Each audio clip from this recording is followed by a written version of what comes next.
Welcome to r/Am I the Jerk, where OP's ex-wife is not happy with the amount of child support she's getting. Am I the jerk for working less after my divorce, even though it means my ex gets less child support? For the last 10 years, I've been working my butt off to earn money so that my family could enjoy an excellent standard of living. This was apparently the wrong thing to do since it led to my wife deciding that since I was never home, she should hook up with other guys. When I work out of town, I earn about $240,000 a year. Where I live, child support for 2 kids is about $3,300 monthly, with that salary. Since my divorce, I went to 50-50 custody and I work in town, so I only earn $100,000 a year. So my child support is actually only $800 a month now.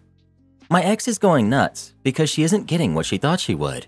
My lawyer has tried explaining that child support is based on income, and since I'm not working crazy hours to make lots of money for vacations and a huge house that I don't need, I don't earn as much.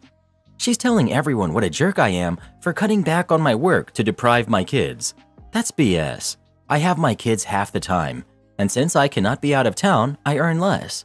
My kids have everything they need. Am I the jerk? You're cutting your hours to be there for 50-50 custody, and because it's 50-50, you don't need the extravagant lifestyle choices. You cut back hours to be there for your kids more and live a more normal standard of living. Not the jerk. If you would have said you cut your hours strictly to avoid child support, then you would be the jerk. But be forewarned, she could appeal it and go back to court and get a ruling on assumed income and tell them that you cut your hours to avoid paying. So watch what you post and how you phrase it completely. Not the jerk. Your wife has to deal with the consequences of her actions. Does your ex-wife work? I feel like that's a stupid question. OP. She's a teacher. Not the jerk. She wanted you to be more present for your kids. You're doing that. I don't understand why you have to pay child support at all if you have 50% custody. Some states require whoever makes more to do a percentage-based child support. I have a buddy in California who pays his wife 15% of his monthly income when she only has the kids every other weekend because he makes so much more than her. My boyfriend hung out with my bully and he kept it from me. I, 21 female, am currently in a long-distance relationship with my boyfriend, who's also 21, because we're in different colleges. Today, I asked him what time I should call him in the evening, and he said that he had plans to meet somebody. I asked who, and he told me an old friend. I said, "Oh, from school?" He told me, "No, she's a family friend." I said okay, and I didn't think anything else of it. My boyfriend does these solo outings with his female friends a lot, where he goes on one-on-one hangouts with them, so I didn't think anything of it. I've never had any problems with it before because I'm not a jealous person and I trusted him, but now I'm rethinking that. A few hours ago, I was scrolling on Instagram and switched over to my photography account, and I noticed my boyfriend had posted a story. I opened it, and it was a repost of a picture of him sitting in some restaurant drinking a milkshake, and the caption on it was, "Milkshake Stealer." I see the account that posted it, and it's the girl that bullied me all throughout middle and high school. I literally had a panic attack after I saw that. I'm still in shock. Also for context, I've been dating my boyfriend since senior year of high school. When we started dating, the bullying stopped because he was kind of the popular guy and I was dating him. He knew of her but wasn't friends with her. I told him about the bullying, and he even joked once that he saved me from her.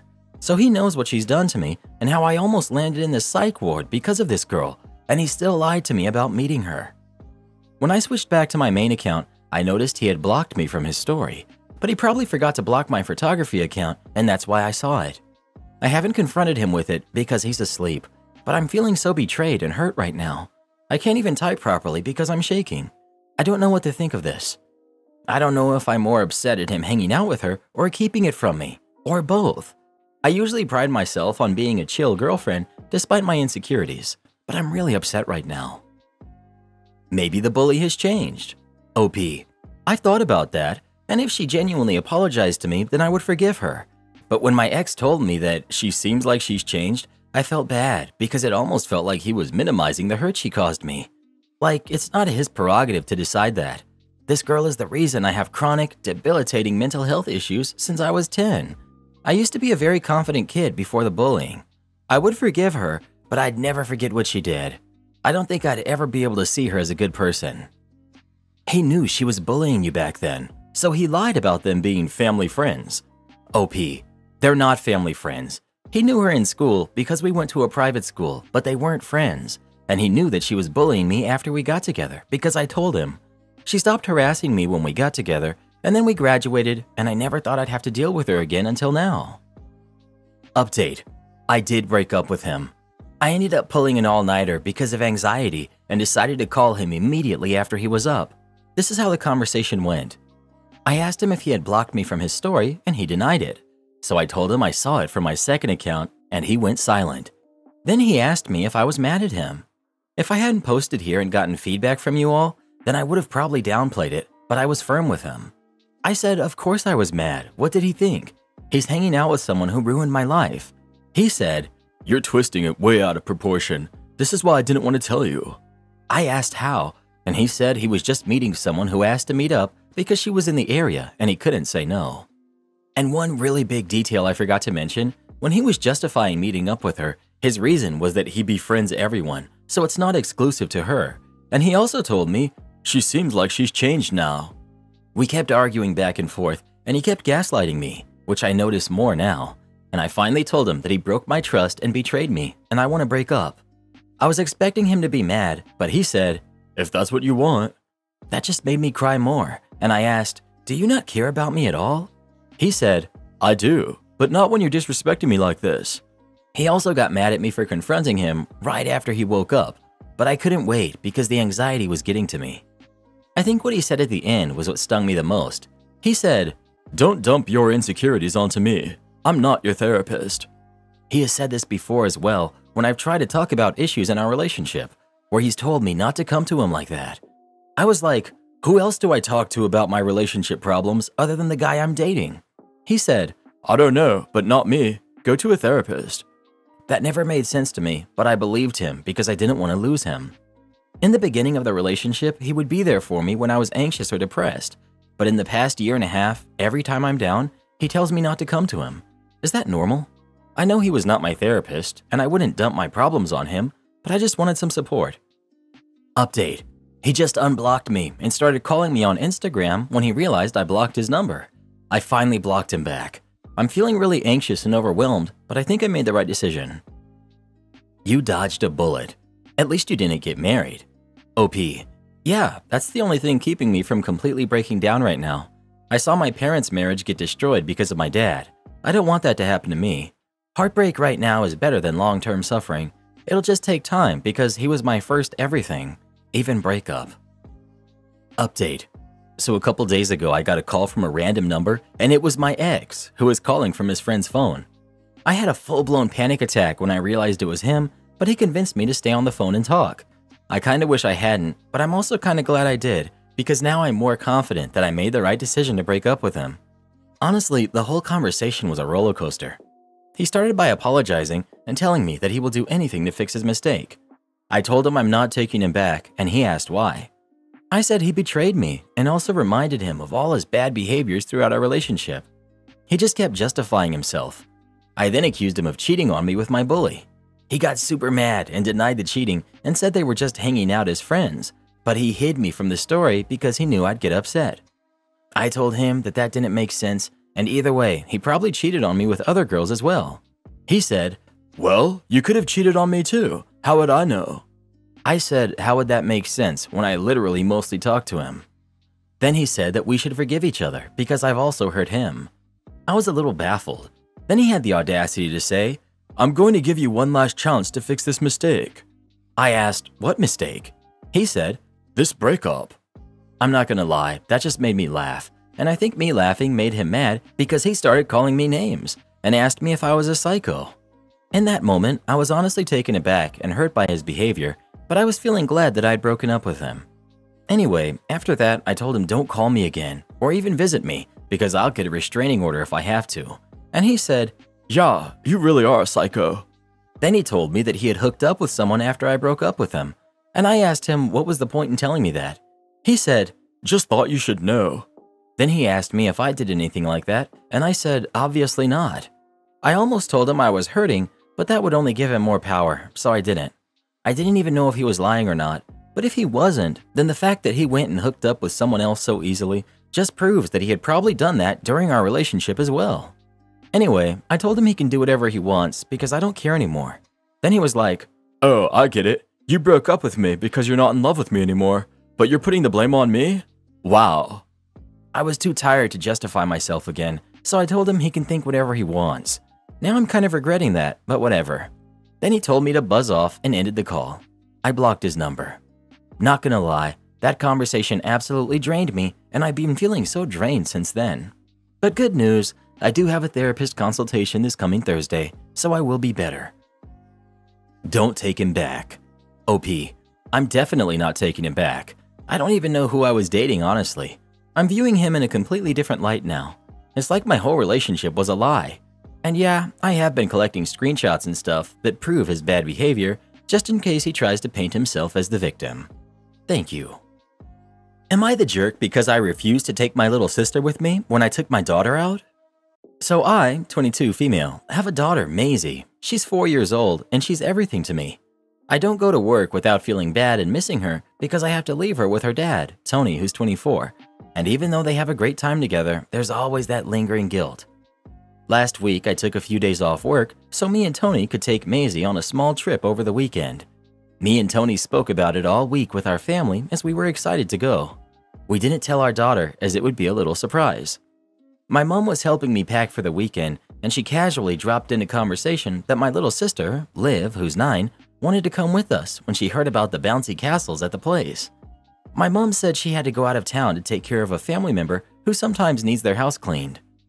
I stopped packing and told her to basically buzz off. I love Liv, don't get me wrong, but it's supposed to be a family thing with just the 3 of us. Also, whenever I have a day off usually and I take Maisie out, I take Liv with us so she doesn't feel left out. She told me that she would just take Liv with her, and my dad and I said something like, "She's your daughter and I have my own to deal with." She didn't appreciate that and kept bringing the subject up every now and again. The day we go, my mom asked me again if I could please take her while Tony put the things into the car outside. Bear in mind, me, Tony, and my dad have all told her to stop asking me because the answer will always be no, yet she asked again. During this, Liv was so convinced she was going because my mom had told her that I would say yes, because I usually always say yes apparently. We told her that we would go again and bring her next time so she could see the bouncy castles, and even she agreed that that was okay. But my mom was so set on me taking her and practically begged me to give her a break. Tony put Maisie into her car seat while I argued about the situation. My mom is well aware that me being a nurse takes up a lot of my time, so I barely get to see Maisie, and even Tony at this point. In fact, she was the one who pitched the idea to go away months ago, but we forgot until now. I left the house in a strop and we drove away. I don't feel bad for the disagreement with my mom, but I feel bad because Liv was so happy and excited. I genuinely feel like I took her happiness away, and that might be me being paranoid, but still. Should I have taken her? Does it make me a jerk for not wanting to? Edit. I spend as much time with my sister as I possibly can, but it gets hard with my own family to take care of. While time with siblings is important, she's not your responsibility. If your mom is so pressed about her going to the bounce castle, why doesn't she just take her another day? Not the jerk. Your mom shouldn't pawn your sibling on you and should respect the boundaries that everyone has said, including your dad. Am I the jerk for telling my wife I'm not going to support her being a stay-at-home mom? My wife and I are in our mid-30s. We met in our 20s. One of the main things that really made me like her was that she kept working for what she wanted and wasn't really dependent on anyone. So for some context, I come from money on my dad's side. My mom is middle class, but not doing as well as my father. They aren't married. Me and my wife have one kid who is 3, and she's pregnant with our second. While we both work, our daughter is with my mom since she's retired. My wife pays my mother to watch her. So the problem is that she wants to be a stay-at-home mom. I told her no, as I wasn't supporting that. She asked why. I said I prefer 2 working parents, and it gives us more income. She said I could support it on my own, which I could. I still told her no. She asked again and said that she wants to be one of those Instagram moms and do more for the kids. I told her I would consider it. She's been bugging me about it. I told her if she wanted to do part-time she could, but she would have to take on more of the chores in the house. She said no, as she would still be working on Instagram. I told her Instagram is going to pay less than $5 an hour at first, so that's not a real job. She's been crying and bugging me about it for a while. I asked one of my friends, and they say that they wouldn't want a financial leech either, which is kinda mean, but I can see that. So, am I the jerk? So a main question I keep getting is why only my wife pays for childcare. The answer is she makes less money than me and we don't split bills 50-50, so it's easier for her to just pay the cheaper bills. She only pays my mother $100 as that's all she will take and won't take any more. Where do you and your wife's incomes go and how do you split the costs? OP. Because my income goes to the bills and other stuff, while that's what my wife takes care of. I make more than her, so I take care of the more expensive stuff, while my wife takes care of the cheaper things. Who's taking time off when the 4-year-old gets sick? You? Or is that on your wife because she makes less and her job isn't as important? OP. That's the great thing about having my mother watch our kid is that my mother doesn't mind sick kids as she used to work at a daycare. How is she going to build her brand as an Instagram mom when she's keeping the kids offline, as responsible parents who think about their kids' safety do? OP. I have no clue, as I'm not trying to give her an idea that I'm going to agree to it, but if I do agree to it, then I would need to see everything before she posts it. And what if your mom becomes ill or decides that she would rather enjoy retirement rather than chase a toddler around that's not hers? OP. That's not going to happen, as my mother doesn't even want to take the money she gets from taking care of our kid, and she feels it's her time with her grandkid. Also, if that did happen, then one kid would be in school and we can send the other to daycare. Update. So after reading some comments, I had to talk with my wife and told her that if she wanted to be an Instagram stay-at-home mom thing for a year, I would support it. If she isn't making minimum wage by that year from the Instagram thing, she would have to find a real job. We agreed to split chores 60-40, and she will have to teach our daughter the same things my mom does. And since she will be staying home, I'm not going to pay the extra money for my daughter to go to pre-K. Now, we did have a conversation about what she could and couldn't post on social media. I told her my only things were no family pictures. She could not show their faces, and if she did, it would be an instant divorce. As far as money, I told her she could use the rest of her money to fund her Instagram life or whatever, and I will pay the bills, and then put $1,500 in the account for other things, and the rest would go to my other things and savings. I hope you put all of this in writing, because I can see how things might not go the way you think they will. OP. I will. Seems fair, but you should still send your daughter to pre-K. It will really help her to have developed those social and executive function skills, teamwork, making friends, patience, etc. OP. Yeah, we said we're going to find her club and put her in some sports. I'm sorry, but I'm so sick and tired of people not respecting moms who want to be a stay-at-home mom.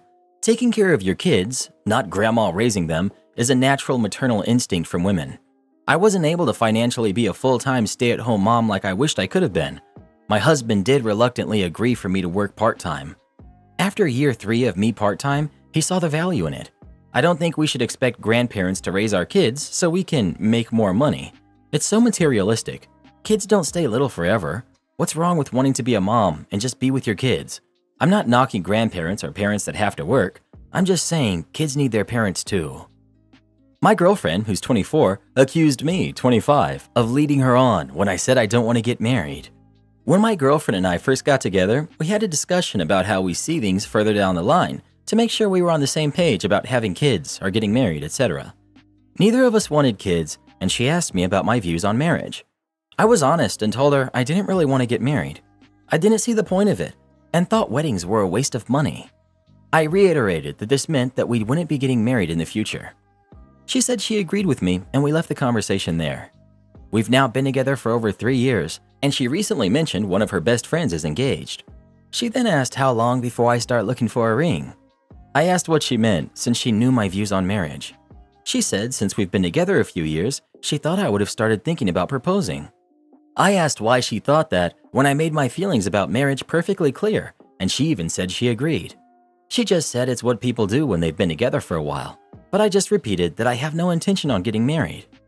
She said I've been leading her on, but I pointed out that I've been honest from the start, and she's the one who chose to just ignore what I had told her. She just repeated that I've clearly been leading her on and that I'm obviously not serious about her or the relationship. How would you handle this? I'd start preparing for the breakup. She's not wrong in wanting to get married. You're not wrong in not wanting to get married. This is an incompatibility. While people's views change over time, her putting the blame on you implies that she may have been dishonest in her view of marriage and expected that she could get you to change your mind. This is the other side of the coin when men get with a woman who wants to be child-free and is open about that, then wonder why they don't want kids years into the relationship. I will never understand why people get into a relationship with someone expecting them to change their stance on a fundamental value like having kids or getting married or religion, etc., because they've been together long enough. I think you need to let her go and move on. She's clearly looking for something different now, and while she might have thought she didn't want a permanent commitment like marriage, she's obviously changed her mind. The little fool didn't think he was serious. All people want to get married after a while, right? So she just ignored his opinion and told him what she thought he wanted to hear. Now she's shocked because he was serious all along. Clearly fooled her. Can't make this crap up. If OP caves and does marry her, she'll ask him when he wants to have kids next, and we all know how that conversation will go. As a 21-year-old female, like many other college-aged friends, I also didn't believe in marriage and didn't see the point of it, as OP put it. As I evolved and gained more life and relationship experience, my views matured, and I learned that of course there are a lot of financial, medical, etc. benefits to marriage. Still no interest in a wedding though. Karen gets completely shut down. Once again, I have an adventure to tell you all about a trip to Walmart.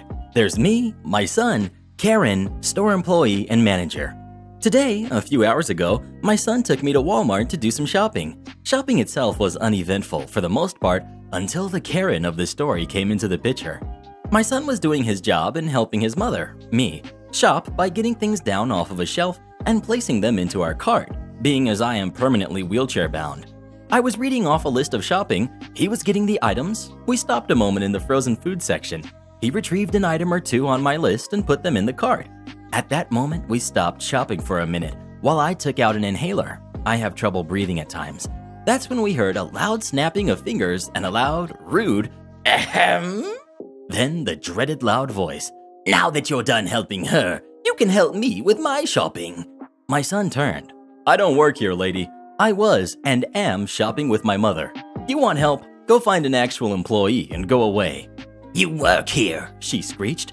"Otherwise, you wouldn't be helping her shop." "Again, lady," my son said. "I do not work here. Want help? Go find an employee and stop bothering us." She started yelling, "I'm getting you fired. Manager! Manager!" At her yelling, an employee came to see what the yelling was about and asked if she could help. "Yes." She deliberately dragged out the S on the word. "Your employee has been extremely rude and threatened me when I asked for help." The employee looked confused. "Ma'am, he doesn't work here." "Yes, he does. You're just trying to cover for him. Now, get me your manager, now!" She walked over to a post and pressed a red button on a display on it. "Manager needed in frozen food," she said into the speaker, also on the post. "Be right there," a voice said back. "Now we'll see how long you're employed here," the Karen said as she stood there with a smug look on her face. Before long, the manager arrived. Before he could even ask what was going on, the Karen launched into a heavily embellished tale, painting herself as a victim and demanding compensation for the horrible insults she had endured and demanding both my son and the employee be fired immediately. "I remember you," the manager suddenly said. "You're banned from Walmart if I remember correctly," but got interrupted by her screeching. The response of the manager was a wonder to behold and caught us all by surprise. "Shut up," he yelled at the Karen. "This is the second time, and the reason you were banned for 6 months to begin with. Harassing other customers and making up wild tales and trying to get one of my employees fired." She opened her mouth, but the manager beat her to it. "I said shut up. Now leave your cart where it is and get the heck out of my store. And don't ever set foot in here again or I will trespass you and have you jailed." She stood there, mouth flapping. "I said get the heck out, now! Or shall I call the police and have you escorted out the front door in cuffs?" The Karen took off running as if the devil himself had come in pursuit of her. It was an unbelievable but very satisfying thing to have witnessed. The manager turned to us. "I'm so sorry you had to endure that and hear me yelling, but she had that coming, and this is not the first time she's harassed other shoppers. Please allow me to do something nice for you for your troubles."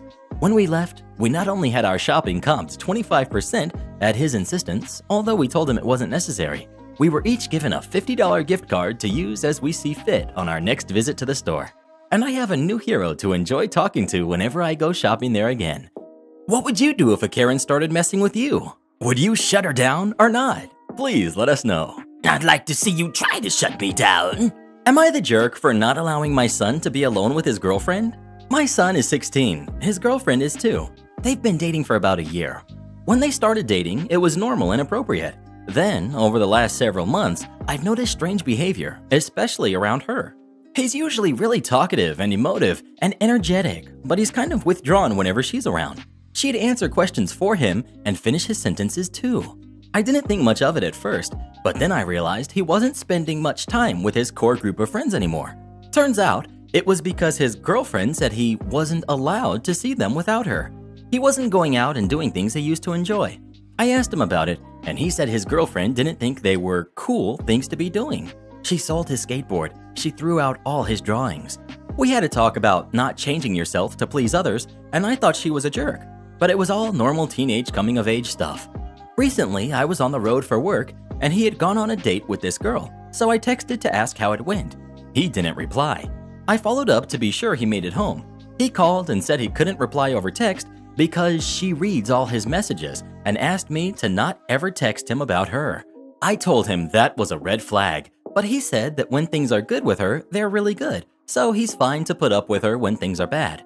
I'm a single mom, so I thought maybe I was being too overprotective of the whole situation and I just needed to stop interfering.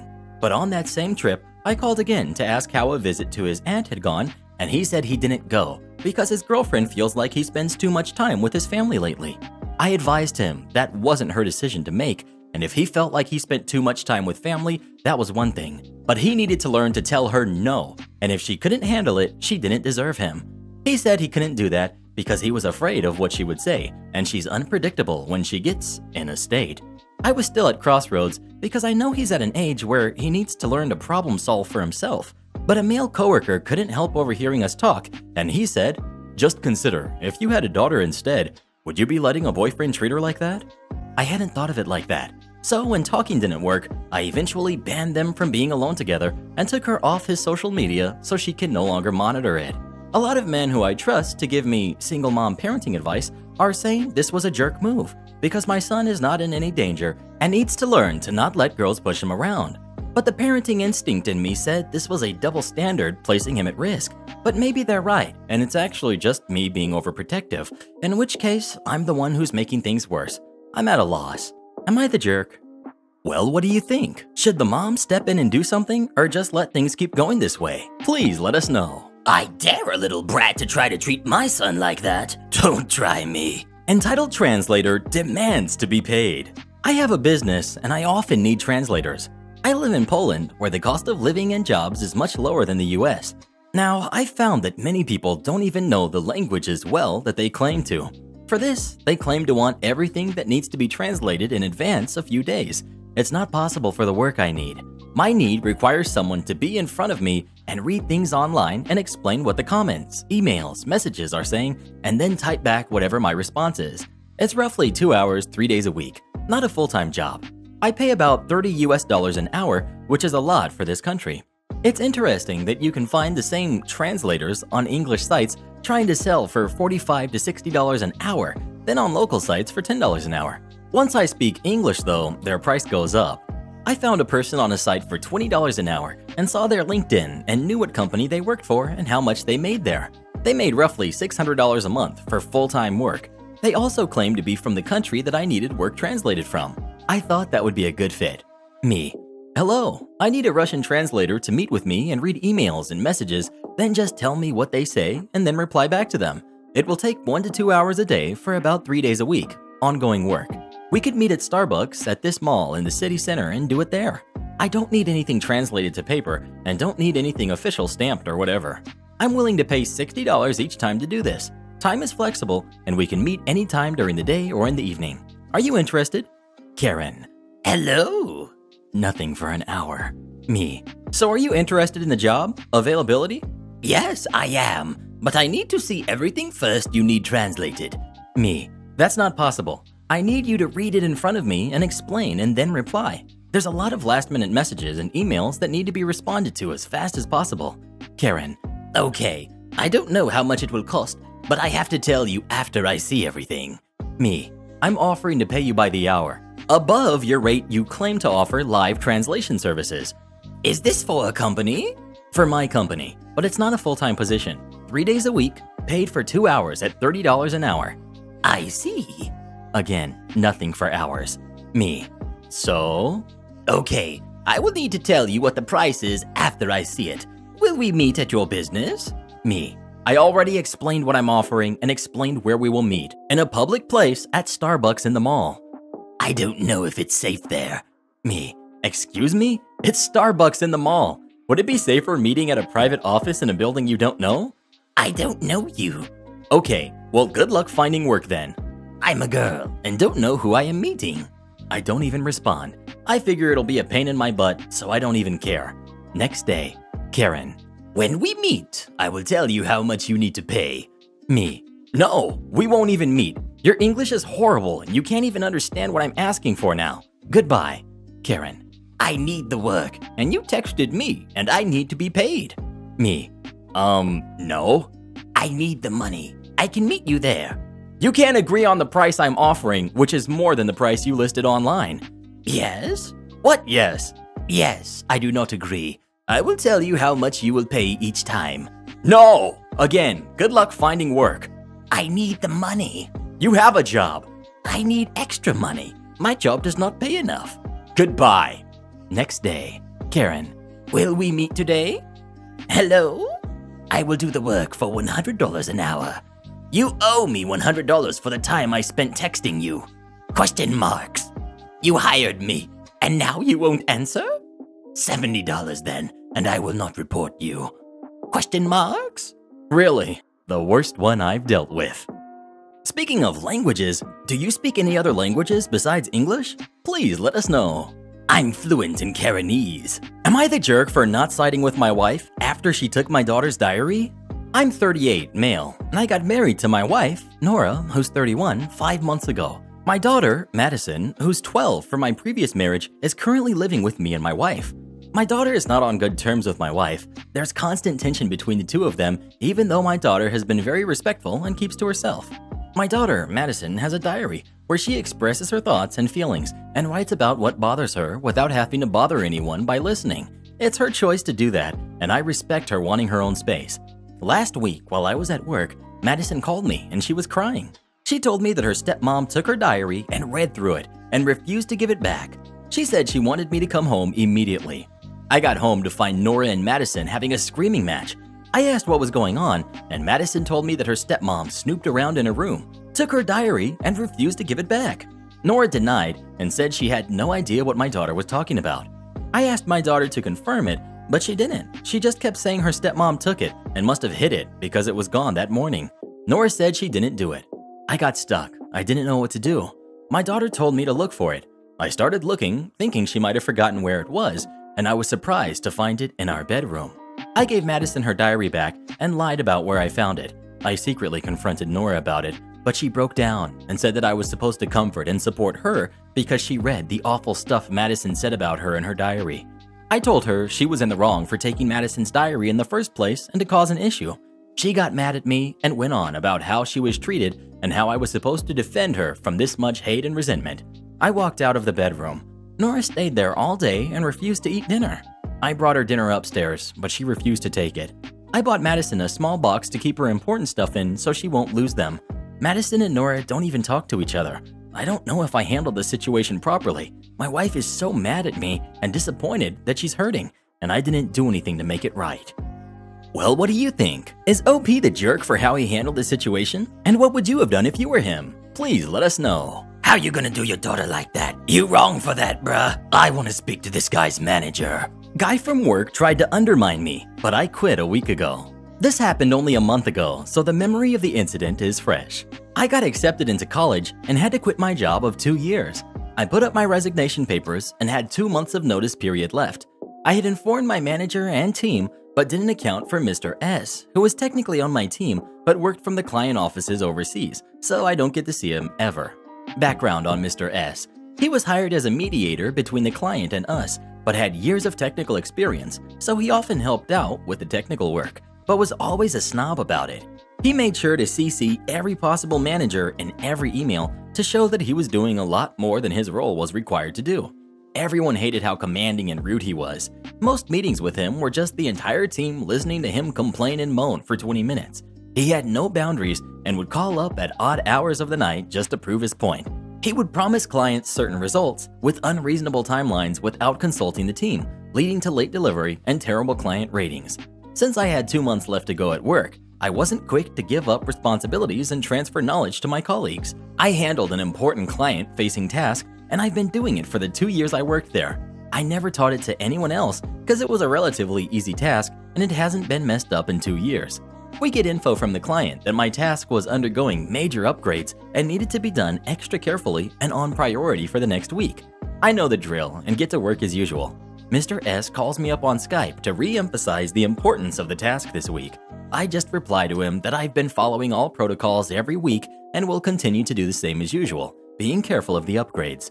He considers my answer as unprofessional and inconsiderate and proceeds to tell me how I'm not that important to the team and my job was easily replaceable. He then cut the call and proceeded to reassign all my tasks for the next 2 months to someone else, while also formally emailing everybody that no new tasks were to be assigned to me. There I sat, maliciously complying, watching my teammates struggle to run my task, unable to help. I sat around doing nothing for the last 2 months of my job. Luckily, I was working from home, so that meant 2 months of paid leave. Dock 15 minutes off my pay?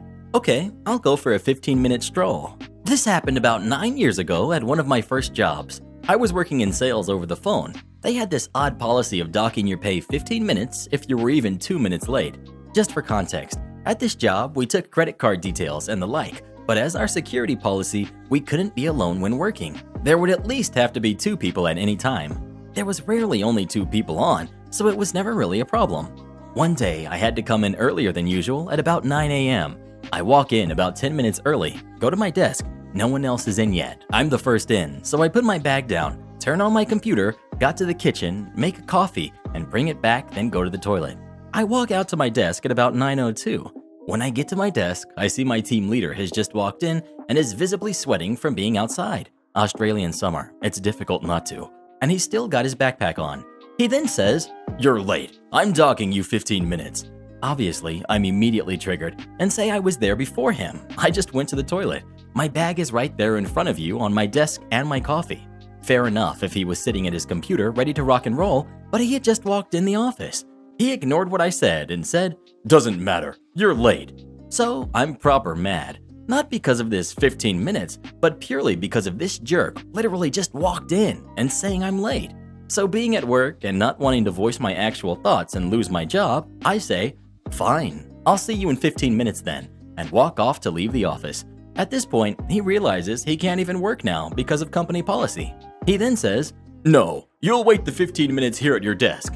At this point, I was beyond being nice. I turned and said, "Are you gonna make me?" I didn't wait for an answer and continued off.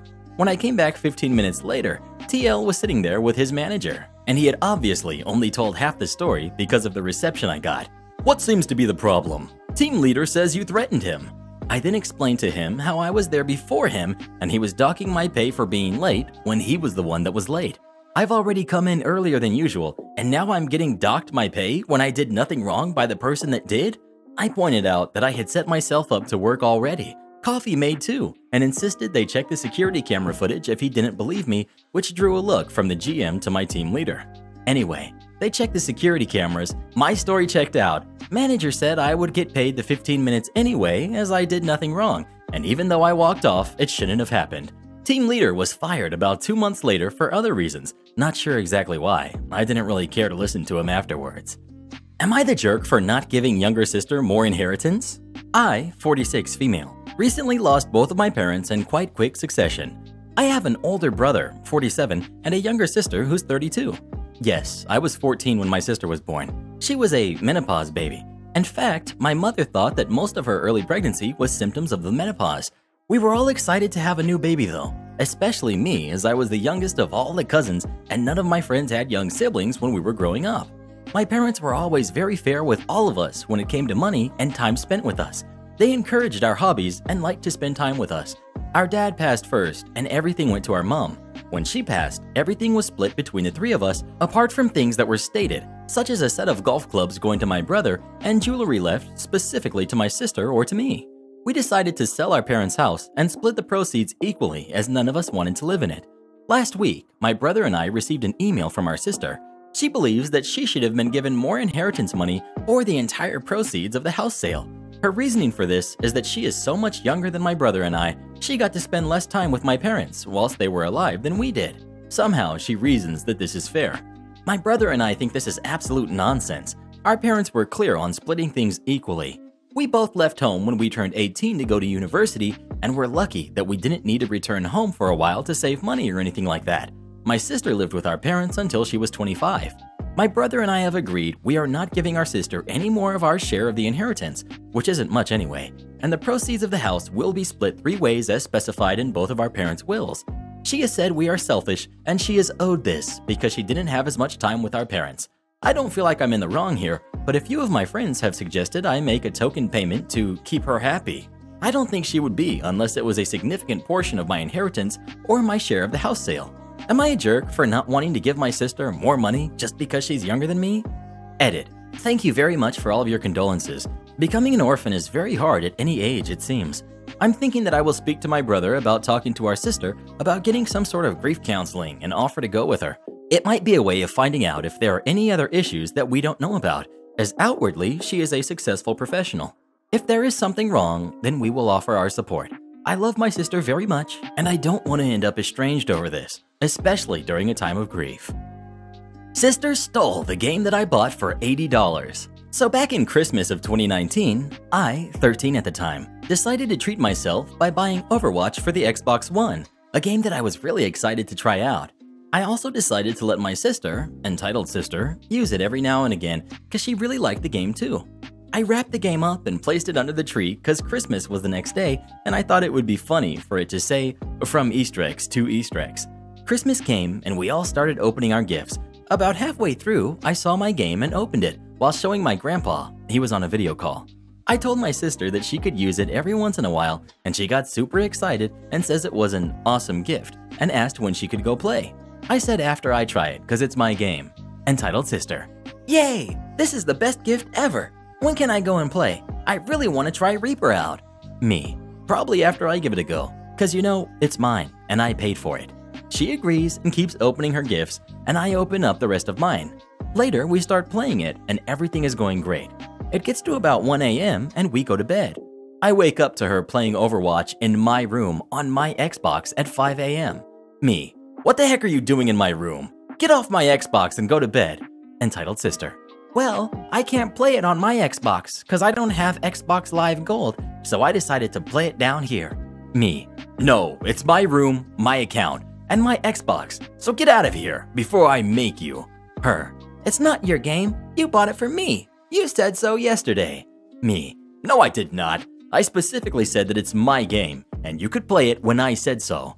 No, you didn't. You're delusional. I'll just take my game and not let you play it anymore.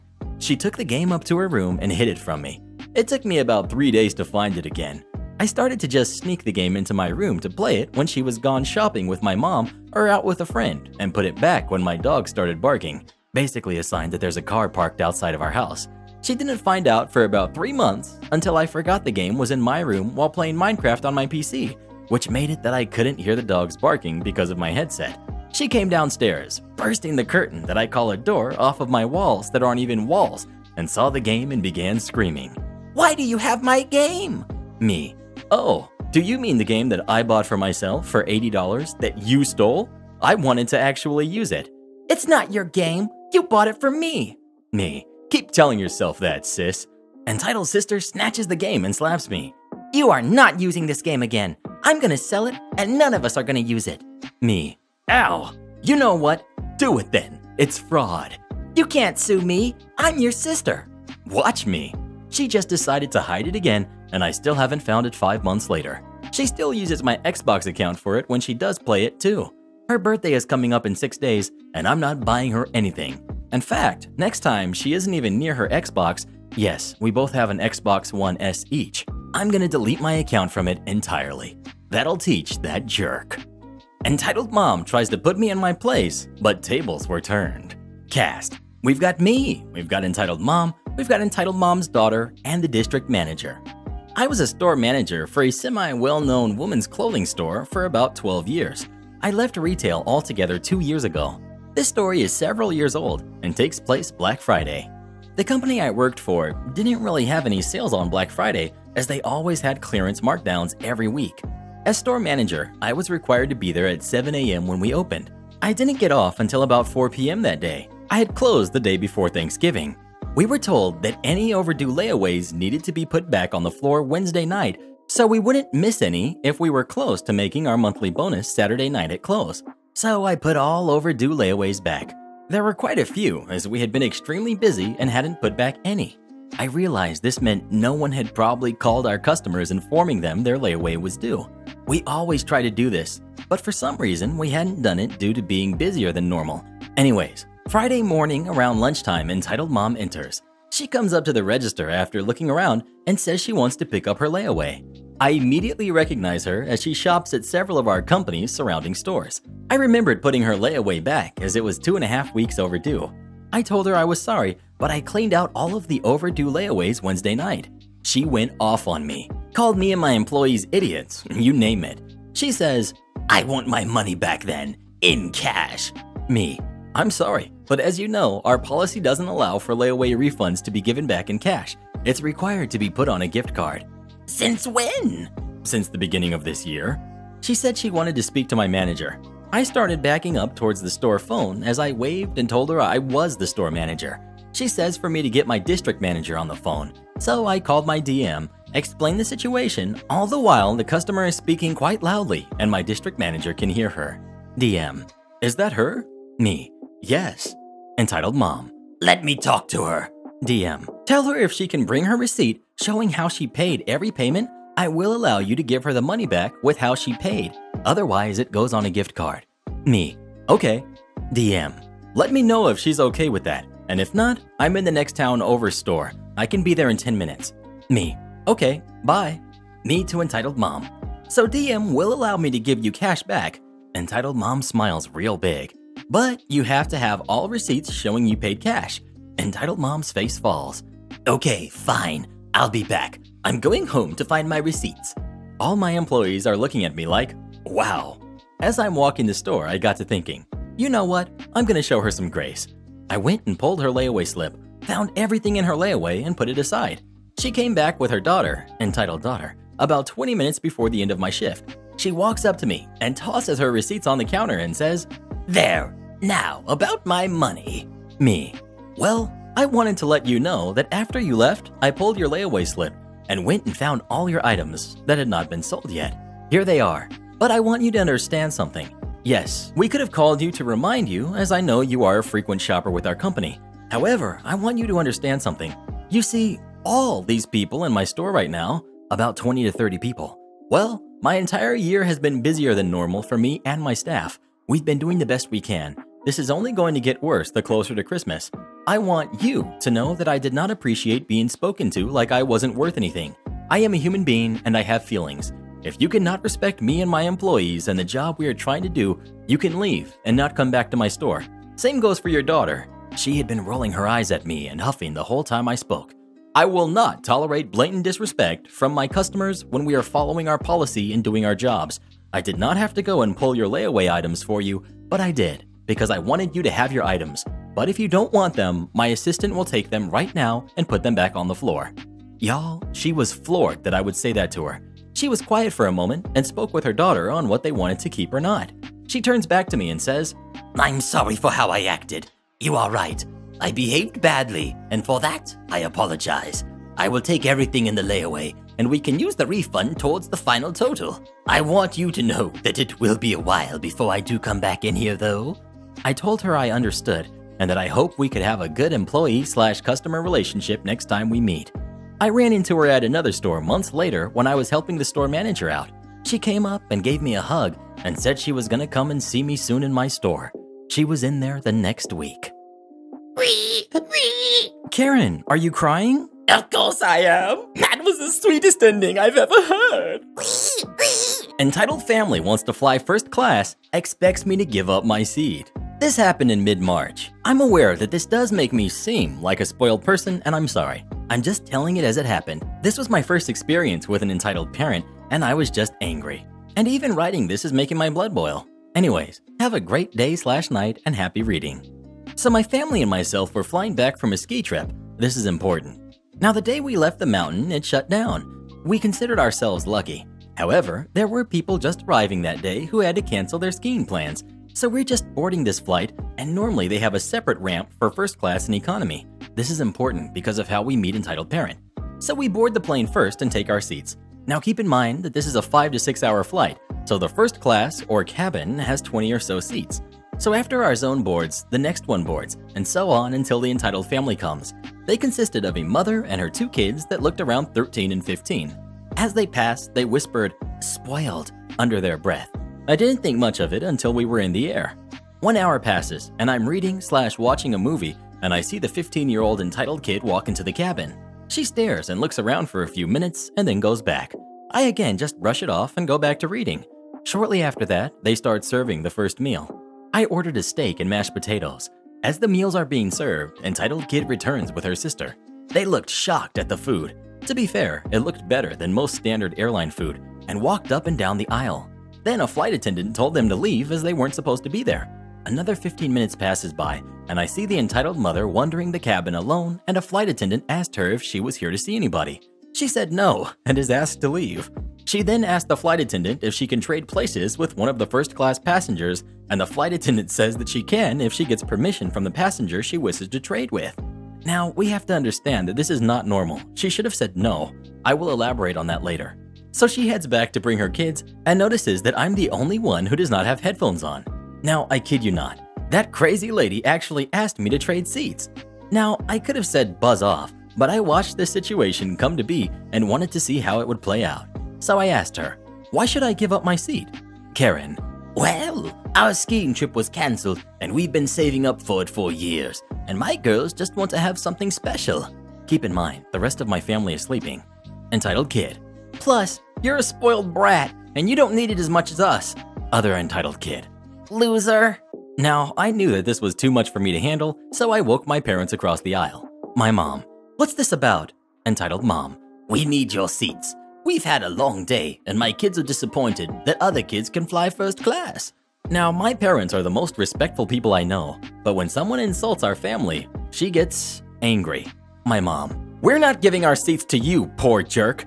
I know that was harsh and mean, but everyone was upset and tense. Not an excuse, just telling it as it happened. At this point, most people are then telling them to get out, and the 15-year-old says, "This jerk deserves to be in coach." Now that was the last straw for my mom. She got the flight attendant, and they firmly asked them to get out.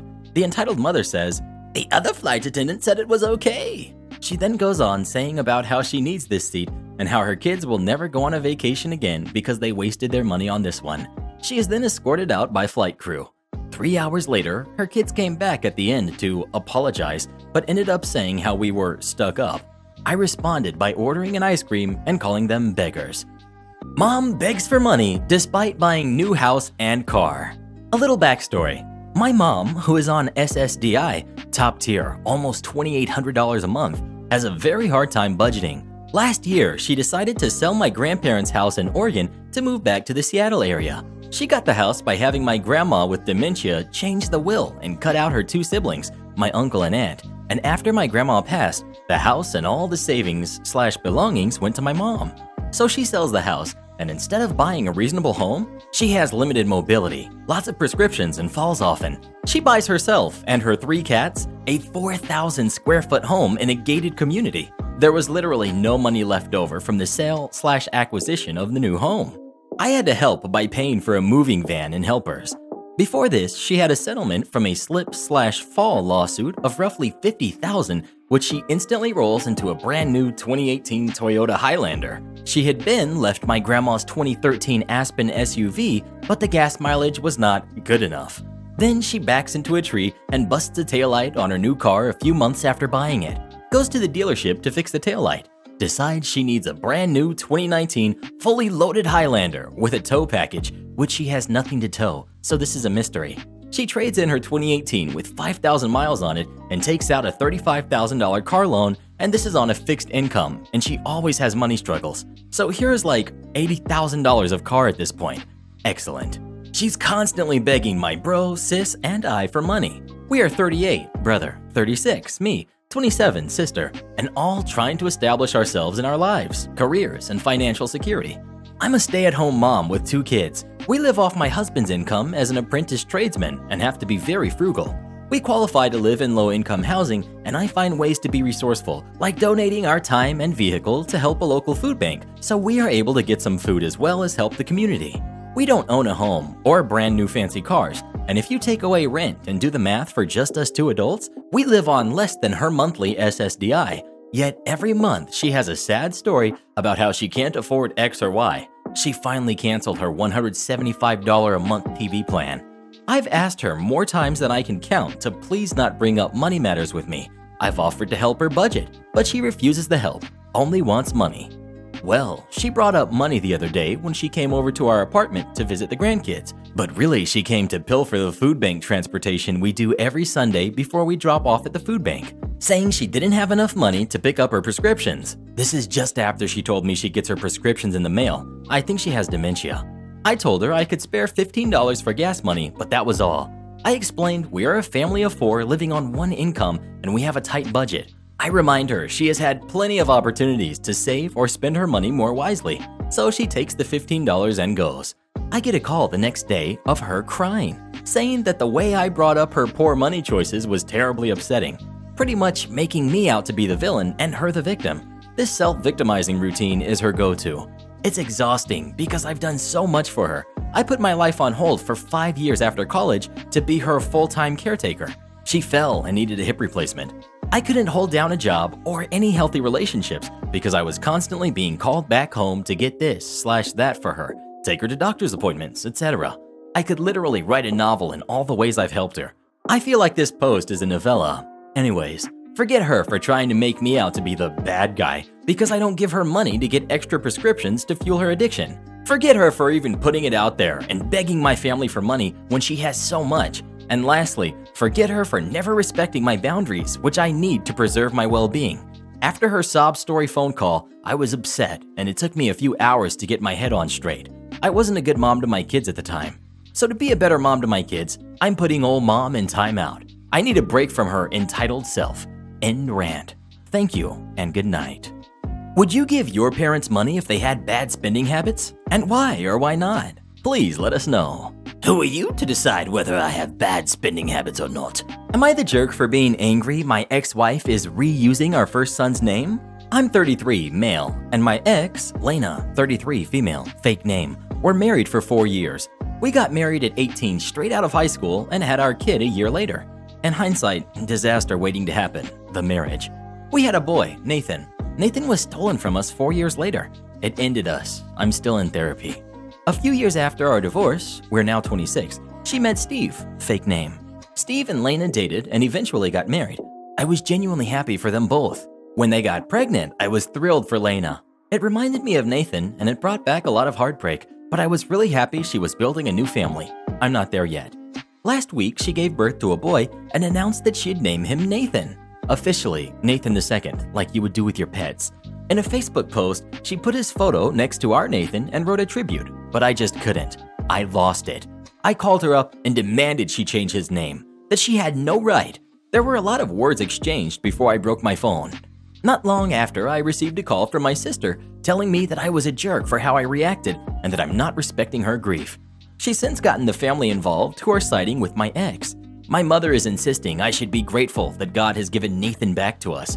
Worse, someone sent word back to my therapist who's scheduled an emergency session for this afternoon. Everyone is calling me the jerk, and I feel like I'm losing my mind. Edit, to answer a few questions and some DMs. My ex and I are/were still close because we continued grief counseling together even after the divorce. We couldn't cope together under the same roof, and that led to the divorce, but we didn't hate each other. My ex and my family are still close because we've all known each other since we were kids. My sister was Nathan's godmother and maid of honor at Lena's wedding. I won't change therapists because of this. I've been with her for many years now. She's one of my anchors. Edit 2. A couple of you have asked about my breaking the phone and taking a call. I have 2 cells, a personal one and one my work gave me. My work phone is dual, so I transferred the SIM card from my broken one. Update. I had a long session with my therapist, and we're working on managing my hurt again. I feel like I'm back at square one. I don't know who notified her, but I have my suspicions. Right now, because of what's going on, moving is not an option, but she's encouraged the idea of getting away. I know she meant more go to a cottage, but I'm considering uprooting my life and just leaving. I also found out that Lena has spoken to my sister about the name, who then brought our mother into the fold. They both gave Lena their blessings, and my mother made the promise to speak with me about it because speaking to me about Nathan is still a taboo subject. Obviously, no one ever spoke to me about it. I'm just so tired. Well, what do you think? Was it wrong of OP's ex-wife to use this name or not? Please let us know. Fire my boss unethically? Enjoy paying my unemployment benefits. This took place more than a decade ago. I started working for a small branch of a company and got along really well with my boss, the branch manager, and used to compare him to Michael Scott, not to his face. I would have been Jim Halpert in this scenario. After working there for a while, my boss was approached with an awesome offer to go manage a bigger branch a few hours away. This was because the owner wanted to place his son as the branch manager of a small location and needed to vacate a position to do so. My boss graciously turned down the offer. His kids had just started at their new schools and he didn't want to uproot them again. He had relocated to take the current position. This was not taken well by our company's office, but they couldn't fire him for it. Not directly. A few weeks later, I saw our office manager, a lady nobody in the office liked, in my boss's office filing paperwork, or so it seemed, which was odd but not alarming. The next week, my boss was going to be on vacation and all the office staff had to attend a meeting for non-salaried employees at the corporate headquarters. While we were at the corporate thing, our office manager handed out new office keys to all of us, 3, that were there. My boss was on vacation and salaried. I asked, "Why are we getting new keys?" And she said it was because someone lost theirs. None of us had lost our keys. We were all sitting together and could easily confirm this, so I texted my boss to ask him, and he had no clue what she was up to. I got a bad feeling about what was happening. I called him after the meeting and told him to come by my house Sunday when he got back from out of town. I explained that I was 95% certain they were planning to fire him Monday. I didn't know what reason, I just had a gut feeling. I said it was too bad because if he was fired, I wouldn't want to work there anymore, knowing that they could do shady stuff like that. He jokingly said he should fire me first so I could go on unemployment. I laughed and told him that he should write me a termination notice, and then if he doesn't get fired on Monday, it would be just between us. But if he does get fired, I could take it to the unemployment office and have proof that I was fired for something that would make me eligible for benefits. So we did, and he was fired Monday for misfiling paperwork of some sort, and I definitely did not go back to work. They tried calling me in, and I told them that my boss had fired me already. I took the proof with me to the unemployment office and was good to go, until they, former employer, disputed my claim. I had a hearing on the phone with the unemployment office and my corporate HR person. HR. He wasn't fired. The paperwork he submitted with his claim isn't the right paperwork. It should have come from HR, not his manager. Unemployment. Why did the manager not do that then? Where is he? HR.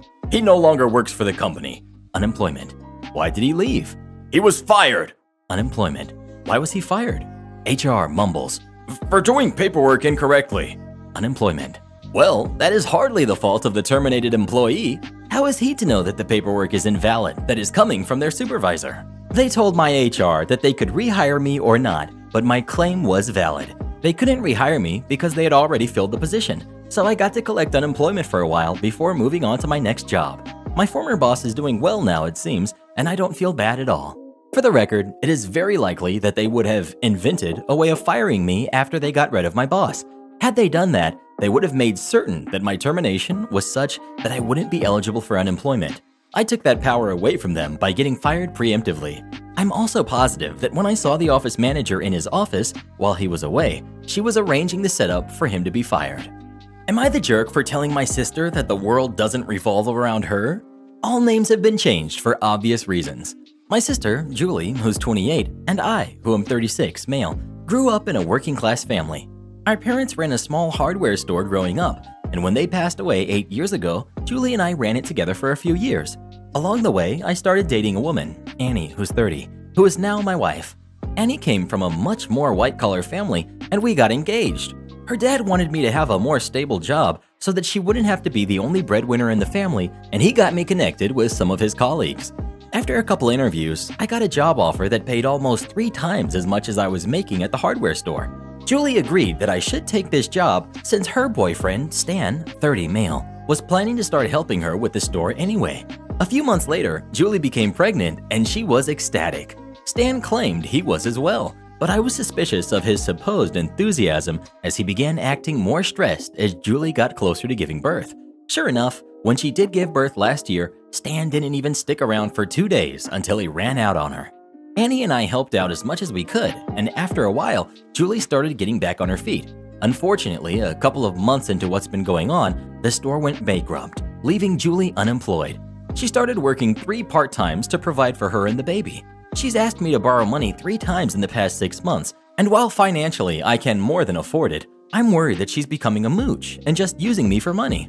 The main conflict happened last month. We were on the phone and I mentioned that work's been stressful for me, and she laughed really condescendingly and said, "Yeah, talk to me when you're not the guy making 6 figures from one job with no family to provide for."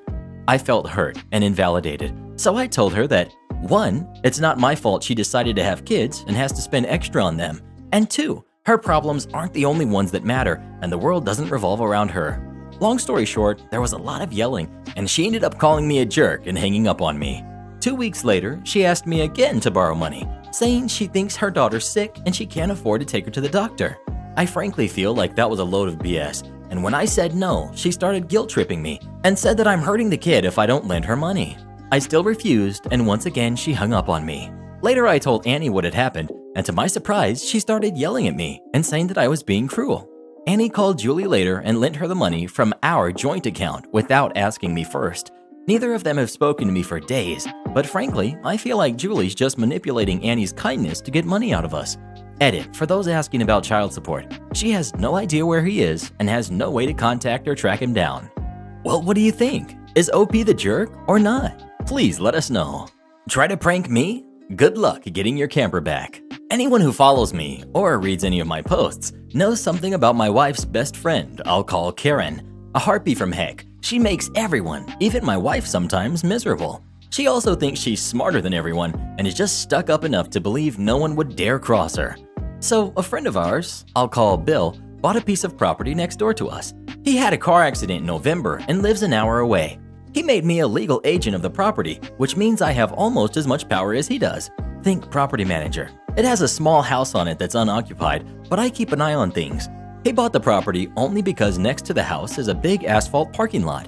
It used to be a lot for a small used car company. His reasoning was that during the bad winter months, he could park equipment and trucks from his other companies there. So he also had me put up a huge "No parking. Violators will be towed at the owner's expense" signs all around it. Moving on. So Sunday, I'm elbow deep into an RC submersible when my wife bursts into my study and yells for me to listen to something. I take the phone, and who's doing a live video? Karen. Karen was talking about how she was going away for a few days. This was Sunday morning because she was so stressed out from always giving people advice and helping them through their problems, etc. And then she mentioned again why my wife told me. She talked about how she parked her 46-foot fifth wheel, $35,000 camper next door to me, and seeing Bill was unreachable this week, I would have to look at it for the next 3 days as a reminder that she's not only smarter, but 10 moves ahead of me, and I'm a jerk because I wouldn't loan her a truck and it cost her money to rent one. Turns out she told her husband, who is gone during the week for work, that she had Bill's permission to put it there. So early Sunday morning, he towed it over there. I was upset. She has a tendency to lie, so I went outside and there it was. Parked right there in the middle of the lot was her camper. I actually smiled because I had a perfect plan. As being a manager of the property, I also had a right to have any vehicle towed off there, including that one. I had 2 options. Call Garage A, owned by a nice guy, doesn't charge the state maximum for the tow and storage fees, explain what happened, and he might cut you a break. Then there's Garage B. He doesn't care if he has to tow your car 15 feet. He's charging you the max and always charges the maximum storage fees. So you're darn right, I went with Garage B. Called the guy, gave him my name, told him I managed the property and bring a 5th wheel. He had it gone in less than a half an hour. This is the best part yet, my friends. I didn't tell her it was towed until yesterday morning. Yes, I waited from Sunday afternoon till Tuesday morning. Yesterday morning, she's on Facebook Live, streaming from her car, talking about how she was going to go visit her camper for another laugh. Then I got on live. My wife sent her a message to get on my live stream like now and post the link to my page. When she was viewing, I said this: "Hey Karen, hope you had a wonderful time. I have to tell you something. I had your camper towed. With me being the property's manager and Bill being unavailable, I had to have it towed. We can't let people think they can just park on there illegally. XYZ Tow has the camper. I was going to call you Sunday, but you seemed so stressed out that I thought you deserved the break. I mean, the camper is safe. That's all that matters, right?" Well, Facebook lit up like a Christmas tree. As I had hoped, those watching her stream followed because, well, they were curious too. And then the messages started. A few condemned me, but most were supportive. Some thought it was about time someone showed her that she wasn't all-powerful and no one was scared of her. Then it went quiet. Now, a normal person might be upset, but understandable. But she went the wounded Karen route. That afternoon, she got back on again. She was crying, fake crying, about how it was going to cost her over $2,000 in fees because her husband wouldn't be back until Friday to tow it back, and could someone please do it for her?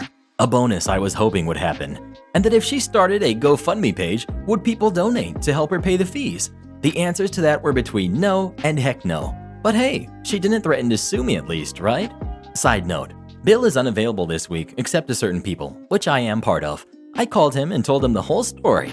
His answer was exactly, "Good. You want to play games? Then be prepared to lose." The camper is still there. No one volunteered to get it. A few said they would for gas money, but she tried to play it off as it would be helping her, and she owed so much in fees and that she would owe them a favor no one would collect on because she has nothing to bargain with. Am I the jerk for pointing out someone's acne scars after they repeatedly tried to sell us MLM products? A girl, 19, and I, 19 female, graduated and joined a makeup and skincare related MLM a couple of months ago. At first it was pretty low-key, a couple of product posts here and there, but that was it. Then she got heavily involved in her upline's Boss Babe group, and since then my former classmate has become awful. She constantly spams her social media feeds and stories with pictures of the products, claiming things these products can do that are blatant lies. Then she often posts these inspirational talks in which she tries to recruit her followers by filming herself saying how unhappy she was working as a waitress, how happy she is selling MLM products, and that we can also quit our menial jobs, her words, and start working on her team. She also got caught lying about how much money she makes, and she often tries to sell her products to her little sister's friends. A big part of this certain MLM scheme is that the sellers offer free skincare consultations via Zoom, where they basically try to sell you their products. My former classmate does that too, and often Zooms random people to see if they want one of those skincare consultations with her. She specifically targets people with bad skin. One of those people with bad skin is one of my closest friends, Emma, who's 19. Emma has had bad acne since she was 10 years old, and she still has acne and scars. It's one of her worst insecurities. When the former classmate texted Emma to try to convince her to book one of those skincare consultations with her, the classmate basically texted Emma that she knows how Emma is struggling with acne and that she has just the right products for Emma. Emma declined and told her she wasn't interested in a consultation. Then the MLM girl got her friends who support her MLM business to text Emma to try to convince her and tell her how amazing these products are. Emma declined again, and she told me how awful she feels because she knows how visible her acne scars are and if so many people are pointing them out. It all came to a head yesterday. Emma and I went to a restaurant and our MLM classmate was also there. At one point during the evening, the MLM girl came over and started talking to Emma about acne and how her products can help. Emma repeatedly told the MLM girl she wasn't interested, but she wouldn't go away. Now, this is where I might be the jerk. At some point, I just snapped and asked the MLM girl if she doesn't use her own products or if her products are just useless, because she also has visible acne scars. The MLM girl looked shocked and hurt, and she finally went away. Emma thanked me for speaking up, but also told me that I didn't have to snap that hard at her. So, am I the jerk for snapping at the MLM girl after she didn't go away? Well, what do you think? Was OP the jerk for what they said or not? Please let us know. Karen won't accept I don't work here. So my brother-in-law was decorating his apartment in preparation for holiday, and he asked me if I could go along and help him as he's not brilliant at interior design. I happily agreed as a day shopping with him is always fun. We enter our local home furnishing store and prepare to shop. Being a former retail manager, I'm pretty good at figuring out store layouts quickly, so I know exactly where to go for each item Big Bro has listed. We're casually making our way through the list as I point out where we need to go when a lady grabs my arm and I instantly tense up. Here's how it goes. The cast. We've got me, we've got Big Bro, we've got Karen, and the store employee. Karen. Excuse me, there are other people in this store that need help, you know. Me. Kindly let go of my arm, please. Karen. No, you've been helping this guy for ages. It's my turn.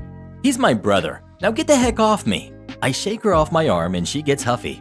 You can't give preferential treatment to family members. You have to help all customers. Me. No, I don't. I don't work here, lady. Yes, you do. How else would you know where everything is? Me. Because I used to work in retail? So, you do work here. Big brother. No, she doesn't. She said she used to. Karen interrupting. You stay out of it. You've hogged her long enough. Big brother raises his eyebrows at me as if to say, sorry, I tried. But he bails at this point. Can't say I blame him, but gee, thanks bro.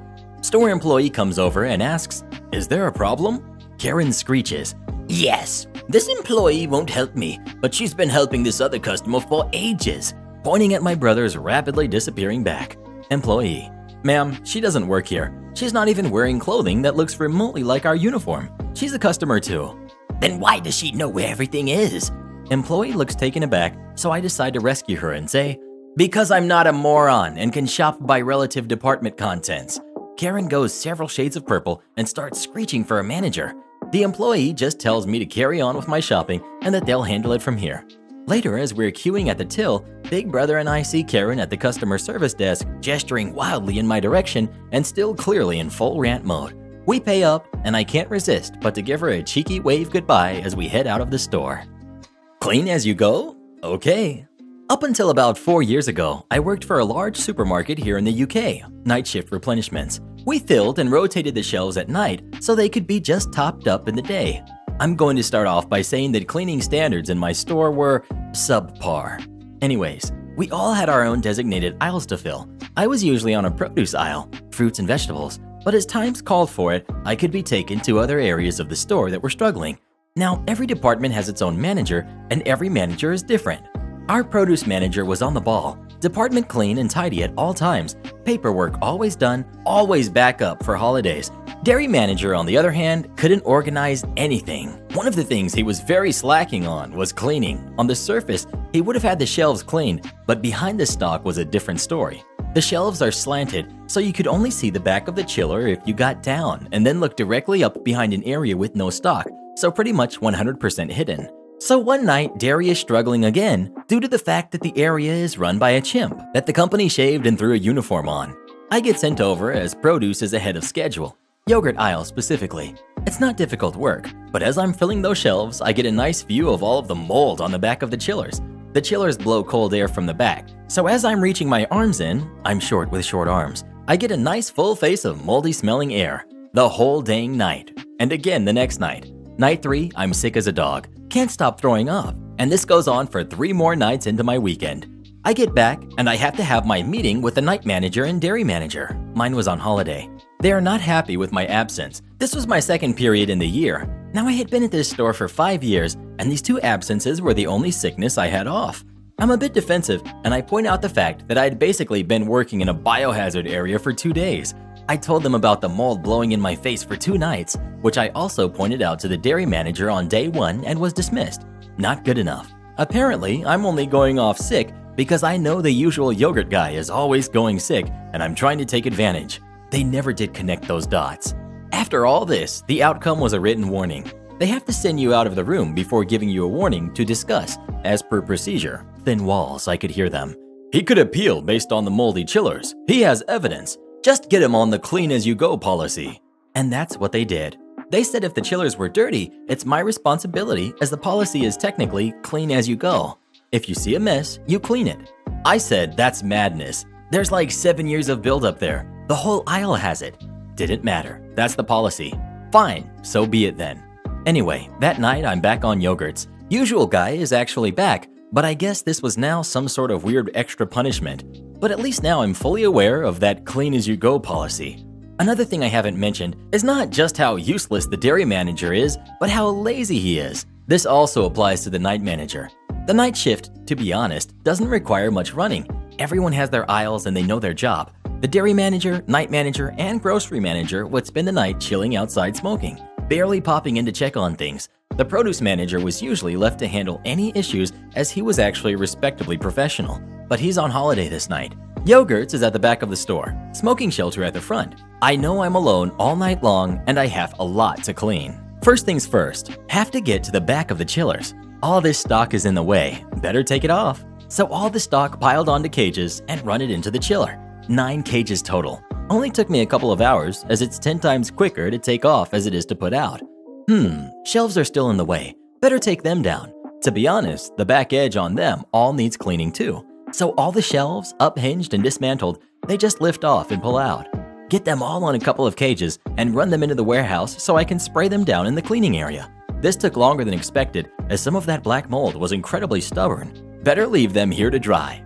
Back to the aisle. Can finally start on the backs of the chillers. Again, just like the shelves, super hard to get off. Took me the rest of the night to get one side cleaned. The other though, terribly filthy. So that's how my night ended. Nothing on the shelves, actually not even any shelves, and the managers had no idea. A few people asked me what I was doing that night. I just told them, night manager says I have to clean this. Nobody informed them. Morning comes, 6 a.m. The store manager comes in. He likes to walk the aisles first thing with the night managers. I'm just doing my shopping at this point. Next to the yogurts, he arrives. I had never heard him lose it before. What the heck? The night managers didn't have anything to say. They're supposed to run this place through the night, and they didn't even know a whole aisle had basically gone missing. He tore into them right there. Eventually, one of them mentioned they had seen me shopping. The store manager demanded someone grab me. He wants an explanation as to why one of his biggest selling aisles had vanished into oblivion. I round the corner. What the heck have you done? I was told I had to clean this. Who told you that?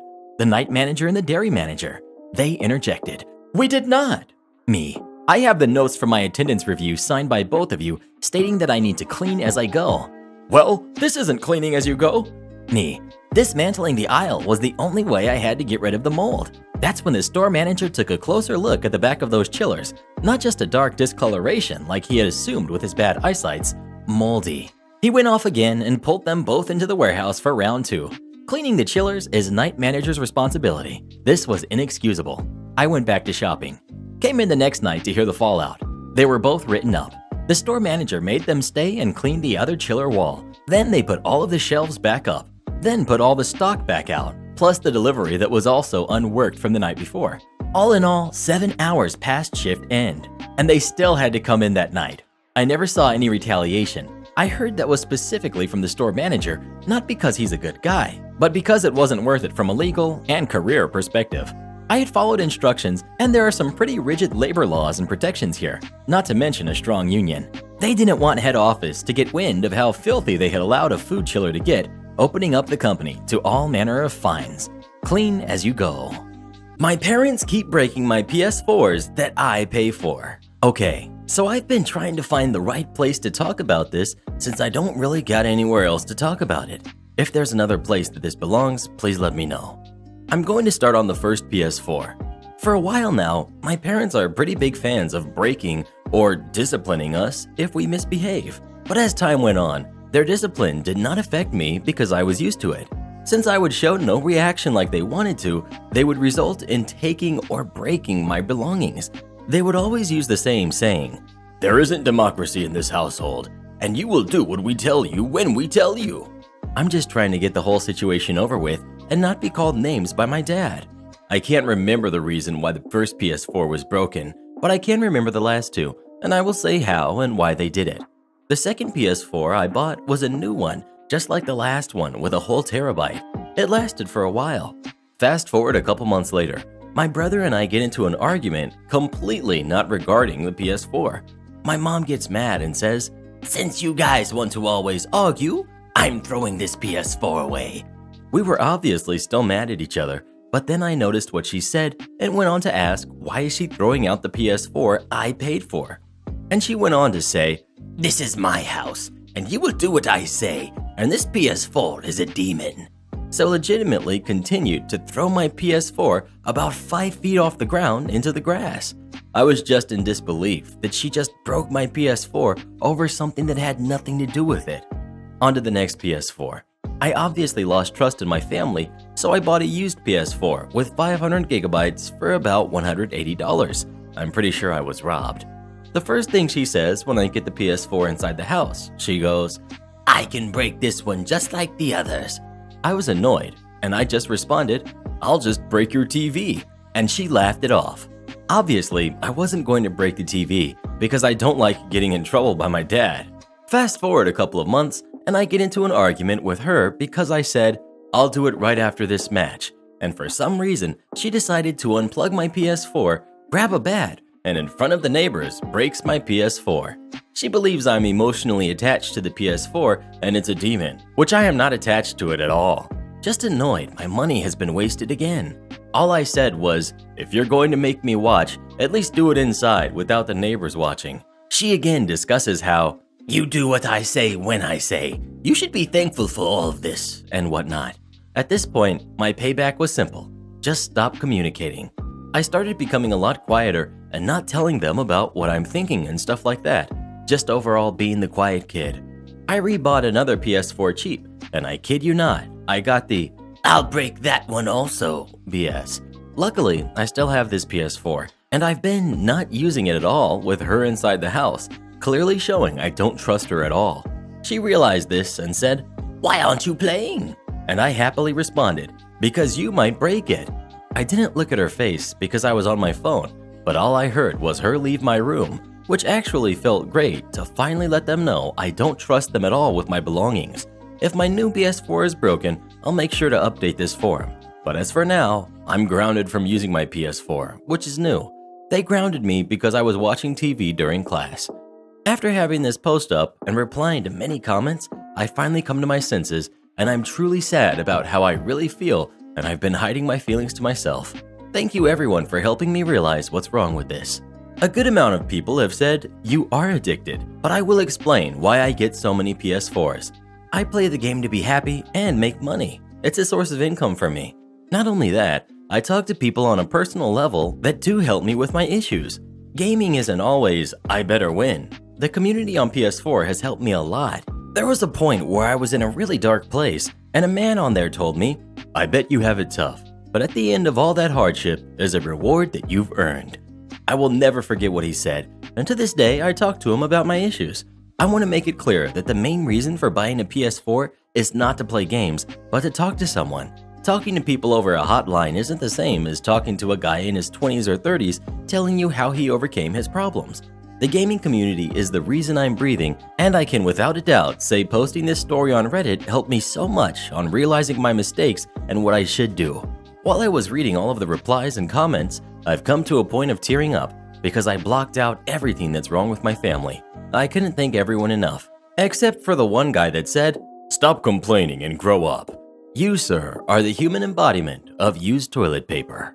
Speaking of PS4, do any of you have a PS4 or how about Xbox? Please let us know. PC for the win, bruh. Refuse to pay me my last paycheck? I'll take a full month of paid time off instead. This is actually my wife's story, but a few years ago, my wife had just landed a job as a dental assistant. She was picking things up as quickly as could be expected, and she got along with her coworkers great. However, right after starting, she was warned by her coworkers that the office manager was very hire/fire happy. She had a tendency to fire people on a whim and try her luck hiring someone else, only to be dissatisfied with them and fire them as well. We naively thought that since my wife already had some experience as a dental assistant, that she had a head start on any other new hire and she would be just fine. Until just a few weeks in, and without any notice, she was fired for not picking things up quick enough, for what was advertised as an entry-level position. Whatever, we live in an at-will state, Utah, and knew there wasn't too much we could do, so we started looking for another job for her. However, we noticed after a week or two that her last check was never sent to us, like they normally were. We texted the office manager asking if we should come pick it up instead, and were told that the check was already printed and sent off and to just wait for it. We waited another week or so before finally emailing her asking her when we would be paid. She replied very curtly saying there must have been some sort of an issue with the payroll and that she would fix it, then stopped replying. Another few weeks went by with several emails and texts going unanswered by her before we finally asked my father-in-law, who is a lawyer, for some advice. He approached a colleague in the firm who specialized in employment law and was informed of a very interesting law here in Utah that basically says that if you haven't been paid after being fired, normal pay will resume once a written request for payment has been issued. So basically, my wife was due 8 hours of pay for every day after she sent her initial text. After a scary, litigious-sounding letter from my father-in-law informing them of this law, it came out that the check had never been printed or sent and that there was no accounting issue. The office manager just never planned on paying her for the last pay period, which was seriously like a day or two. This ended up costing the dental office over a month's worth of wages, almost $2,500. Grandpa wants to threaten me for my money? I'll take you to jail myself. Very odd title, I know. So let me give you some backstory. This occurred several years ago. My grandfather is one of those Machiavellian types who could care less who he rips off.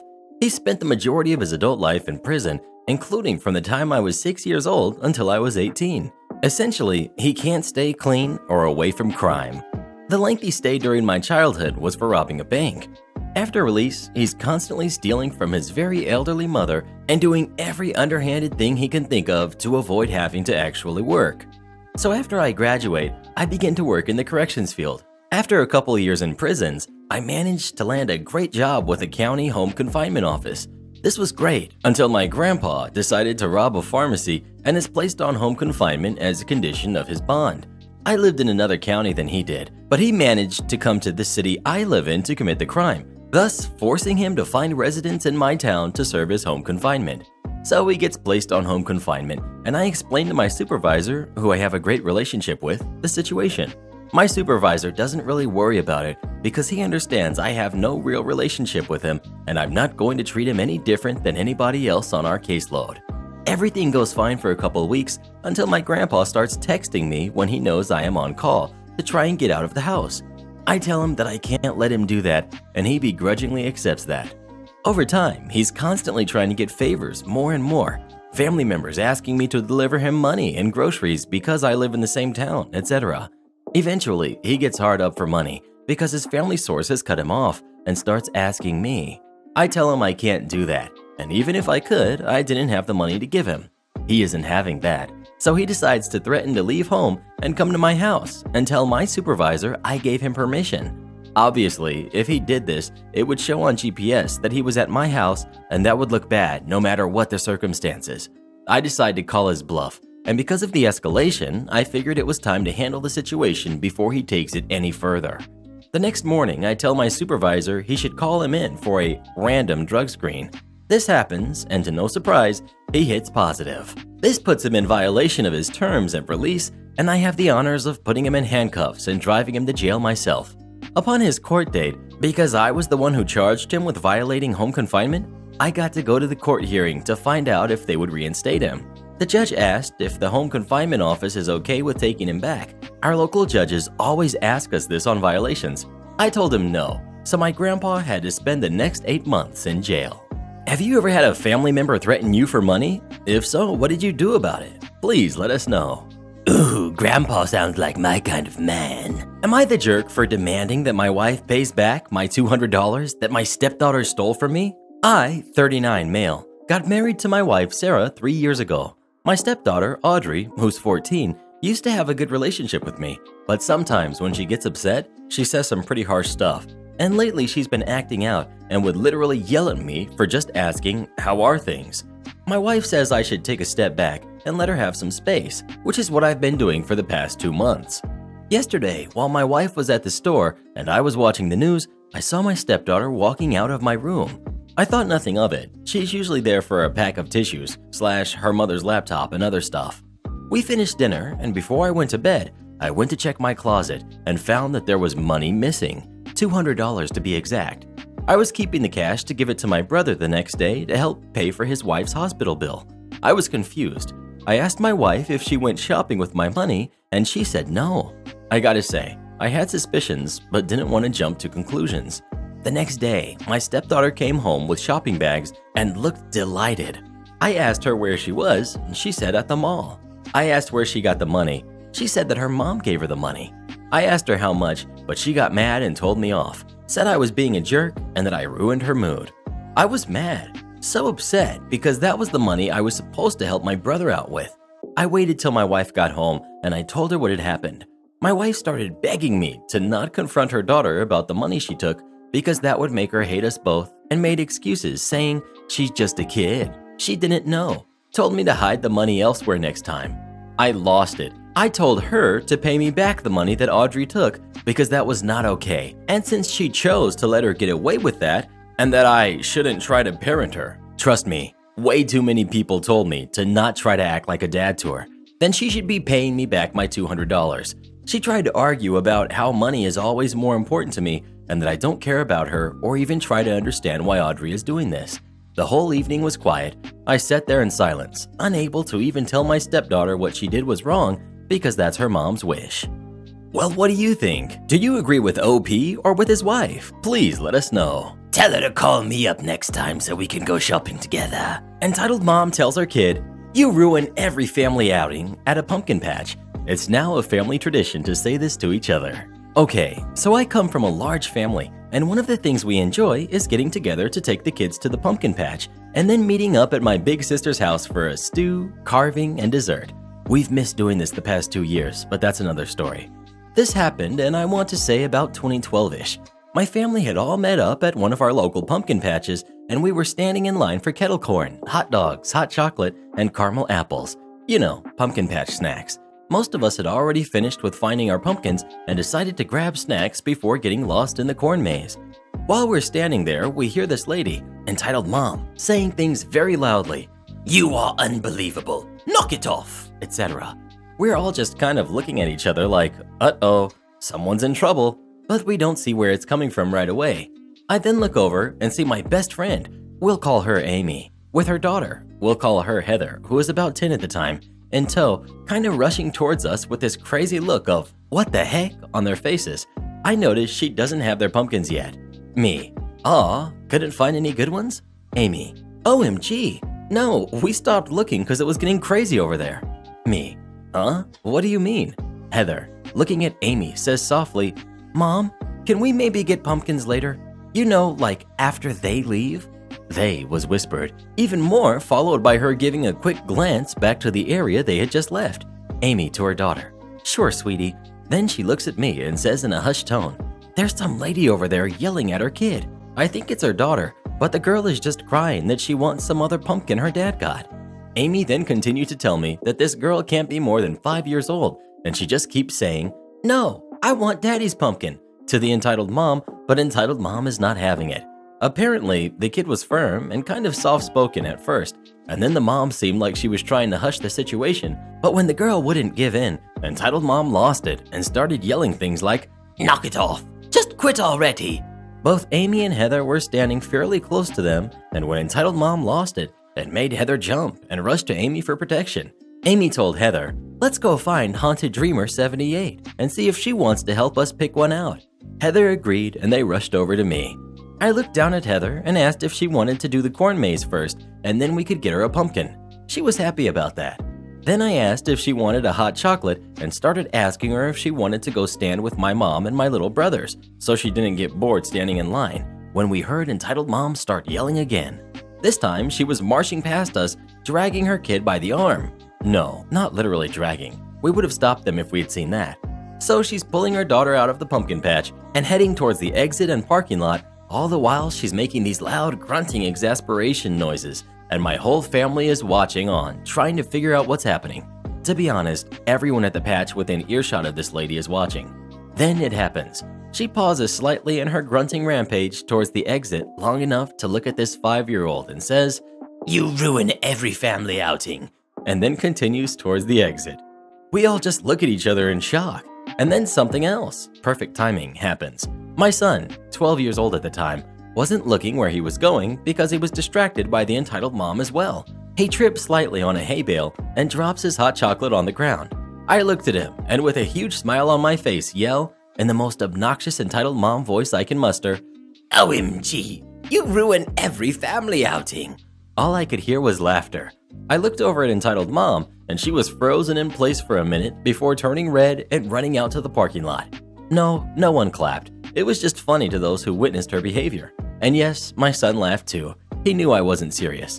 So now it's a family tradition to use this phrase anytime our family is together and something happens. My sister burnt the stew one year. I forgot a Christmas gift at home once. My son tripped and knocked a gaming system over, turning it off. Pretty much anything going wrong anytime gets this phrase. It just never gets old. Edit. My significant other just reminded me that both he and his brother were saying this to each other very loudly for the rest of the day at the pumpkin patch. Entitled Mom was in earshot for at least one of these.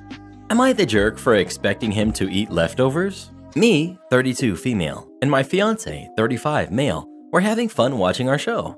Once it was over, he said, "So, what's up with dinner?" Me, "Oh, my plan for today was for us to finish the leftovers. You can have the sausage and peppers." He hates leftovers. It's an argument we've had in the past. I've made efforts to limit leftovers. His response, "You control what I eat all the time, even though you buy enough food for fresh meals. If you're home all day, why can't you make dinner every day? You're doing this to me because I wouldn't share my Chex Mix with you yesterday." I decided to remove myself from the absurd situation and went to the bedroom. Later he asks, "Why are you hiding?" I explained that I walked away because he needed to calm down. He replied, "You don't care how I feel. You don't have the mental capacity to see the whole picture. We should compare our phone usage times. All you do is sit on your phone." I was on my phone in the bedroom. He knows this upsets me about myself. I get bored/lonely. I reminded him that before he blew up, we were having a good time. I said if something is bothering him, he's misdirecting his anger. He replied, "You always have to come out on top. You always have to be right. Couldn't you have at least got me some food while you were out today if you knew you weren't cooking? You don't care about me. My feelings should matter. You don't know why I'm acting this way. Well, my dad died and I don't feel okay. You always get to not feel okay." I said, "Of course you're allowed to not feel okay, but it's no excuse for how you're acting about dinner." He cut me off and said, "No, I'm talking now, and I'm telling you that you're inconsiderate." 30 minutes later, he asks me to come watch TV with him. I don't because I find it unacceptable to act like nothing happened. Later, I went to cut an apple. Him, "If leftovers are so important, then why are you eating an apple? You didn't even ask if I want an apple too." Then he threw Chex Mix all over my plate and said, "Here's what you really want." Before bed, he was mumbling to himself. I heard, "No matter what I do, it isn't good enough. The dog is the only person that's ever happy to see me." No idea where that's coming from. I'm always excited to see him and hopeful that we will spend time together, though I'm often met with disappointment. As far as "no matter what I do, it isn't good enough," I have no idea where that self-pity is coming from. It seems that it would make more sense for me to say that. If you had a significant other who is treating you like this, what would you do about it? Please let us know. I'd tell him to shut his yapping and make something himself. Entitled man sleeping in gets rudely awoken by people working on a weekday. Working in the UK, I work for a telecoms engineering company installing new lines and whatnot. The law is no loud work is allowed to start on a weekday, Monday through Friday, before 8 a.m. That's a bit early for some people, but hey, I do the loud stuff last. Get to my first job at 8 a.m., do some routing, and run some preliminary cables around the outside of the house. Now, before I even get out my drills and hammer, I see this curtain twitcher on the ground floor, and every time I look over there, the curtain moves back. Oh great, I've been here before. It comes to doing the drilling, and I drill a perfect hole into the building. No blowback, no crumbling brick, absolute knocker of a hole if I say so myself. Start tacking the cables outside against the building, and bam! Front door opens. It's now 8:45 a.m. Curtain twitcher, "What do you think you're doing?" Me, "I'm just putting some cables up." "Do you have any idea what time it is?" About 9-ish. "I was sleeping. What on earth do you think you're doing at this time in the morning?" Me, "Sorry mate, but it's a weekday. Work starts at 8 and I've got a job to do." I tried ignoring him at this point because this does happen a bit and I'm not exactly customer service, so I don't have to put up with it. If they want to complain, they can go to the council or my company. Curtain twitcher, "You need my permission to do that." Me, "Nope." "What do you mean no? It's on my property." Me, pointing at the dozens of other wires. I don't need permission to put another infrastructure connection over anywhere that already has infrastructure cables on it. "I'm going to speak to your manager. Give me his number." Me, "Nope, can't." "Excuse me?" Data Protection Act. "Why does—" It's an internal number. You can call the company if you like, but I can't give you any numbers of any personnel. "Right." He slams the door. I continued my work and finished. Went up to my customer and said, "Sorry, I think I upset your neighbor." She said, "Oh, don't worry, he's a jerk. He's been knocking on her door every week about her bins being out for too long after they've been collected." Classic Darren. Paraphrased a lot of the 30-minute conversation I had with the guy for efficiency's sake, and to make me look a bit more competent at arguing. I actually love the fact I can be short with people. I worked retail, and "customer is always right" is soul-destroying. Never heard anything back from it either. Am I the jerk for telling my sister about my wife's pregnancy without my wife's approval? My wife, 34, and I, 35, had been trying for a long time, and we were finally successful. It's very early in the pregnancy. However, we were both overjoyed and scared with the news. She and I are very close to our respective families, and especially our sisters. She has one who's 40, and I do too, who's 30. We usually tell our sisters everything. We were both very scared and anxious, her about how her pregnancy will proceed, and me about how to be a good husband and parent. However, in the interest of sensitivity, we wanted to delay notifying our respective families for a few months. A little after finding out that we were pregnant, am I allowed to say we? We were at her sister's house, and our attempts at pregnancy came up in conversation. My wife asked me if she could share the news. I knew how much she wanted to share the news and how close she is to her sister. Even though I pushed back initially, I agreed that she should share the news to help her cope with the new reality. She shared the news with my sister-in-law's household, and they were very supportive and excited. On the way home, I asked to share the news with my sister too. She really wanted to wait a little while to get feedback from her doctors before messaging my family. I'm very close to my family and explained that my sister would be very discreet on our behalf and very sensitive to how early along we are. It also felt only fair since my sister-in-law's family got to share in the news. We got into a heated argument. My wife reasoned that it was her body and I should respect her wishes. I felt alone. I couldn't really talk to my wife about my anxieties. She complained that I was making this all about me, and I felt I couldn't really reach my lifeline. So sister-in-law also became upset when she found out about our argument. In moments like this, I always knew my sister would say the right thing to help me cope. So I just decided to tell my sister everything, and she provided me with the emotional support I needed. She heard all of my anxieties, and she even helped me formulate a way to reconcile with my wife and sister-in-law, who were both upset. Needless to say, my wife and sister-in-law are not happy with this, and I am in the process of reconciling. Am I the jerk for telling my sister about my wife's pregnancy without my wife's approval? Edit 1. After our argument, my wife said she wouldn't stop me from telling my sister, but that she was not happy about it. I tried to hold it, anxiety, feeling rejected, etc., together for a couple of days, but after some family issues, I decided to go through with calling my sister. It was a very constructive call in helping me repair my wife's broken trust. I would trust my sister over any therapist. Well, who do you agree with? OP or his wife? Please let us know. This isn't a casino shuttle, sir. So, I live in a mining town in northeastern Nevada. We have several casinos and a small airline to bring in tourists into town to play the slots, and free casino shuttles, important later, to drive customers around town. We also get a lot of contractors, drillers, miners, and such that will stay at the casinos and enjoy the nightlife. This happened to my mother-in-law about 16 years ago, right before my wife and I met. My in-laws had 9 kids. They didn't own a TV or something. My wife is the second oldest, and her youngest sister was about 2 when this happened. My father-in-law would take his paycheck down to one of the casinos to cash it on payday, not because he gambled or drank, but for the coupon for the buffet. After all, they had 9 kids. So one payday, they loaded up the kids in a 15-passenger van. You're probably guessing where this is going. And my mother-in-law drove my father-in-law down to the casino to cash his paycheck. She pulled up under the awning at the front door and dropped him off. She stayed parked under the awning in the shade with the kids, like 7 of the 9. She was just reading a book while she waited, not really paying attention. All of a sudden, not one, but both the passenger door and side sliding door opened, and a group of men with drinks and cigarettes in hand started climbing in.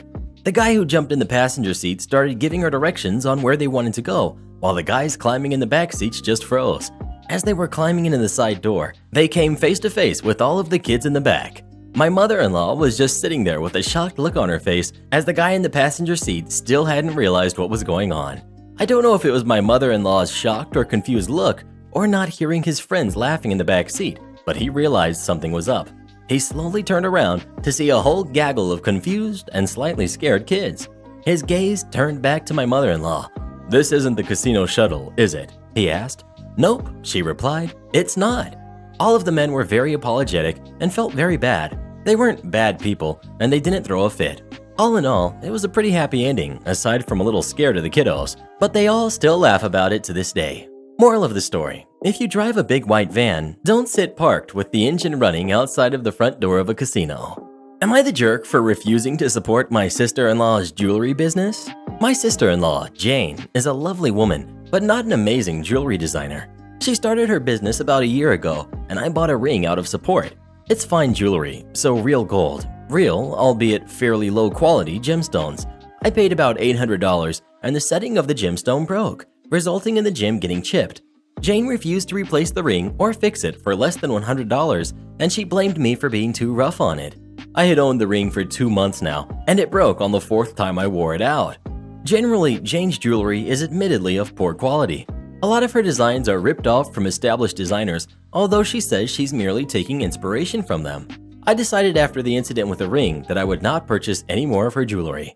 Something to note is that I'm a huge jewelry collector. From Vendura to Shihara, I appreciate all types of jewelry. I'm friends with about a dozen other women who are also avid jewelry lovers, and we like to recommend pieces or niche brands to each other.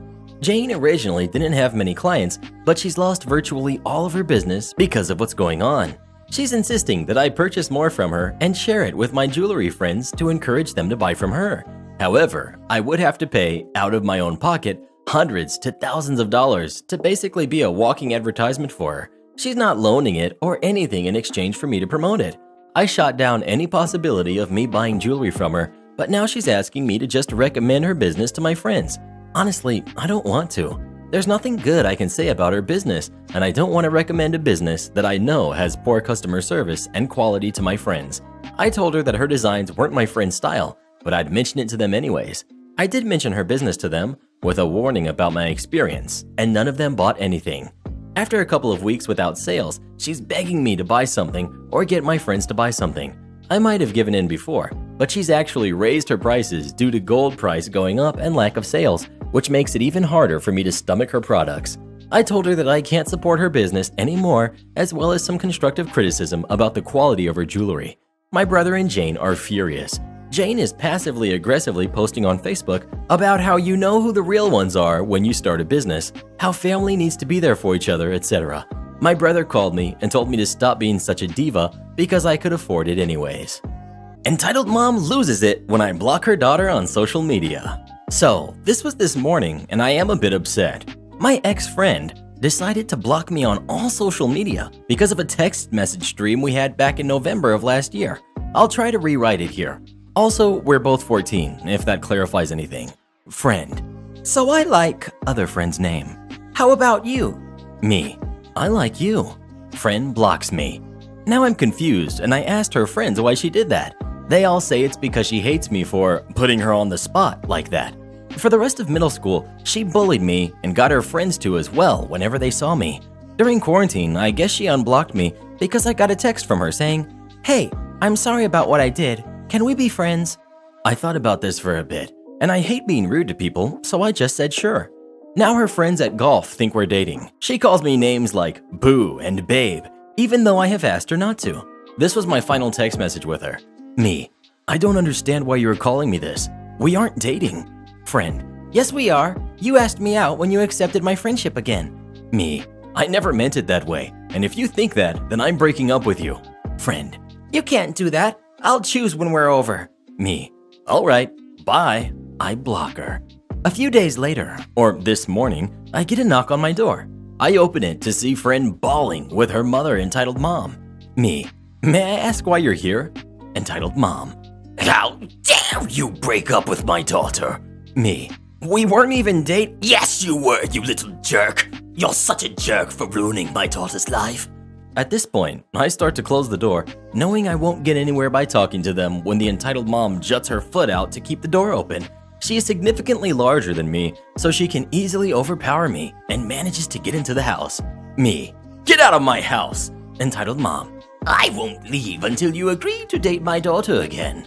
I pull out my phone and call the cops while trying to make sure entitled mom doesn't go anywhere. I was home alone, so my parents couldn't exactly help, considering they were at work. About 15 minutes later of arguing, the police arrive and start asking questions. Officer: What seems to be the problem? Entitled Mom. He attacked me. Me. Actually, she broke into the house and demanded I date her daughter. Officer. Ma'am, please step outside. No, this little jerk needs to date my daughter. The police officer was chill the whole time and eventually got her off my property. I still have friend blocked and haven't heard from them yet. I haven't pressed charges and it seems to have mellowed out. I'll update if anything happens. Edit. For everyone saying to press charges, we decided against it. She doesn't have a great life, the dad is out of the picture, and we don't want to make it worse. Thanks for all the support though. Most of y'all have given positive feedback, and I thank the nice people for that. We are, however, going for a restraining order, and I'll update when that happens. Have you ever had to block anyone on social media? If so, what was it for? Please let us know. Don't you dare block me. Am I the jerk for taking my son to a plastic surgeon without his mom knowing? We have a 12-year-old son who spends 50-50 with me and his mother. He had these two moles on his face, one on his left cheek and the other on the corner of his nose. He's become quite sensitive about it lately and wanted them removed. He's been very vocal about it. I took him to the doctor for something unrelated and asked him about it. He gave me a number of another doctor who happens to be a plastic surgeon. We had a consultation with the plastic surgeon who said it was no problem removing them with a scalpel. In fact, he offered to do it right then and there because it would take less than 10 minutes. Otherwise, we would have to schedule something and the next appointment would be in October. I asked my son if he wanted to and he said yes. My son just needed one stitch and is healing quickly. He's quite happy with the results. I dropped him off today at his mom's and she went nuclear over his moles being removed. She said that I should have asked her before getting the procedure done and that our son had plastic surgery. I explained to her that he's old enough to make his own choices on the matter and that the doctor offered to do it at the consultation. Plus, it's not really a big deal. We're talking about 2 moles. That's why I didn't call her. It's like a parent getting mad at another parent for not consulting them over their 12-year-old's nail polish color. Edit. Mole removal is a simple procedure. Edit. For people asking why I didn't wait until October, he has school pictures next Thursday. He didn't want to take a picture with the moles on his face, so the opportunity came to remove his moles and I took it. If I had stopped and consulted my ex, then she would have gotten all riled up over 2 moles. I still would have signed off even if she said no. That would have upset her even more. Well, what do you think? Should he have gotten permission from his mother before he did this or not? Please let us know. How dare he remove those moles without asking her first? Incompetent manager fires the wrong guy. After I came back from Kosovo with the US Army, I got lucky once and landed a really great job. I was contracted to work as a liaison in several parts of the world. Our team would basically go somewhere, figure out what needed to be done, then make it happen. For example, my first assignment was back to Kosovo and several towns needing various construction projects. Things like a bridge over a creek, a town community center, a waste treatment plant, etc. We coordinated with the Army, NATO, the EU, dozens of contractors, and would get the jobs done. We would secure funding, then hire contractors, and in some places, we were involved in hiring workers as a means of stimulating the local economy. The first team I worked with was amazing. We were able to get so much accomplished and genuinely enjoyed working together. We also had to figure out how to do everything. Our instructions were, go to the place, find out what needs to be done, and get it done. Somehow we figured it out. Sometimes it was happy accidents. We made $1 million deal because we accidentally ran into the guy we needed to contract for funding in a random bar. We had been trying to find him for days, found him in a bar at lunch. Sometimes we worked long days, as much as 20 hours, sometimes on weekends, sometimes we had very little to do. In our off time, we explored the areas, went to bars and restaurants. It was honestly one of the best jobs ever. Anyway, eventually our contracts ran out and I was the only one who signed on for another year. My teammates had families and I was single at the time. When I met the new team, I knew almost instantly that this was going to suck. A team consisted of 4 people, a manager and 3 liaisons. The 2 other liaisons were among the 2 unhappiest people I've ever met, and I could never figure out why. The guys griped and complained about everything. We all got great pay. Often it was tax exempt. We were generally safe. We usually had fairly comfortable lodging where we went, but they were never happy. One of the places we went, we were easily living in the nicest hotel in the city, with probably the best suites they offered. But the shower doesn't get hot water, and I have to filter water to drink it. We were on the only floor in the building where the suites had their own showers or running water. Even worse than those 2 guys was our manager. Whoever taught this guy about leadership should be fired. He supposedly learned from being an officer in the US Army and also from his business degree at UCLA. But somewhere along the lines, he missed all the lessons about teamwork, management, and literally anything related to managing a team. When we met, I told him that I would be happy to help him start building a relationship with all of our contacts and make his transition for the new team as seamless as possible. His response, "I'm in charge of this team. We're going to change some things to start doing it right." Okay. He also decided to lay down the law, again reasserting that he was the boss. Also, the new rules were no consumption or possession of alcohol, no leaving the lodging or workplace in off-duty hours. We worked from 6 a.m. to 5 p.m. local time, Monday through Friday. Basically, on our off-duty hours, we stayed in our rooms or within whatever facility we were lodged in. "You're not here to be on vacation. You're here to get your jobs done." We were back in Southeastern Europe at this time, and I had a lady friend in town. No way in heck am I staying in my room and twiddling my thumbs. I told him right away that there was no chance that I was going to comply with his commandments. The company policy was clear that as long as there was no imminent safety risk, that we were free to do as we wished in our off time. To claim as safety required that he prove that his measures were necessary. I said, "This is not the military. You do not own all of my time." So yeah, off to a real great start. It was less than 2 weeks before it came to a head. We had gotten nothing done. Nothing. The manager refused to use the contacts I had acquired over the last year, instead preferring to go through official channels. So I started just doing stuff myself. I made the calls, I got the funding, hired contractors, etc., and went and saw my lady friend after hours. He had this really funny thing he did where he would yell at me for going behind his back, but then put his name on my tickets and pass the work off as his own. I got sick of this, along with the crybaby brothers not doing anything. A shouting match ensued. I pointed out his glaring incompetence. He was mad that I didn't follow orders like a soldier. In the end, he got me fired. I tried to fight it, but apparently he was buddies with someone high up in the company. I had the last laugh though. Just before I turned in my laptop and cell phone, I went through and deleted everything. Some of the files that I couldn't get in trouble for keeping, I saved to my own computer, but the rest were gone. This was all my contacts, all my notes, how to get money, where to get contractors, private numbers for hundreds of people. In the hands of even a moderately competent person, this was a goldmine of information. All gone. I spent a while just kind of floating around before eventually going home. Apparently, as soon as I was gone, the old manager opened up my laptop and went to go through all my files and was enraged that it was all gone. The whole team was eventually disbanded when after another 2 months, they were still floundering, unable to accomplish anything. You can't make me do that. The cast. We've got me, we've got Karen, we've got friends 1, 2, and 3, and we've got Karen's daughter. This happened a couple of weeks ago, so it's pretty fresh in my mind. I worked for a pretty popular steakhouse and have worked there for about 7 months. I rather enjoy my job and the family atmosphere between the employees and managers. On this particular Sunday night, I was running board. Basically, I tell the seaters where to take the guests and the busboys which tables need cleaning. It was about 6 o'clock and I'm paging parties to come inside, trying to get off the wait so I can send some of the other employees home. It had been a long day for everybody there. I come to a party of 6 and don't think much of it at the time. I was just seating other parties as they came in. Eventually, these 4 people come in and say they were ready to be seated. I asked them their names and it was a party of 6. I asked them if their whole party was there and they said no. Unfortunately, due to company policy, I can't seat them until they are complete. I start to explain this to them and then ask how far out was the rest of their party. Karen said they were just a little ways out and that it was her daughter's birthday. I asked if they knew how much a little ways out is, and she said about an hour and a half. I was blown away and said unfortunately I can't seat an incomplete party, but friend 1 cuts me off and says, "Can't you just give us a table for 6 and then they order when they get here?" I was blessed with more than enough brain cells to know not to rub my face on a cheese grater and to see the messed up logic here. I said, unfortunately I can't do that, and they cut me off again, and friend 2 said, "Why not?" I said, because we are on a wait list, and it wouldn't be fair to the server or the other people on the wait. At this, friend 3 rolls her eyes and laughs. I ask them to go outside, and they say no. They proceed to tell me it is too hot outside. For those wondering, it was about 80 degrees Fahrenheit outside. I tell them, unfortunately, you can't wait inside. Please head to your car.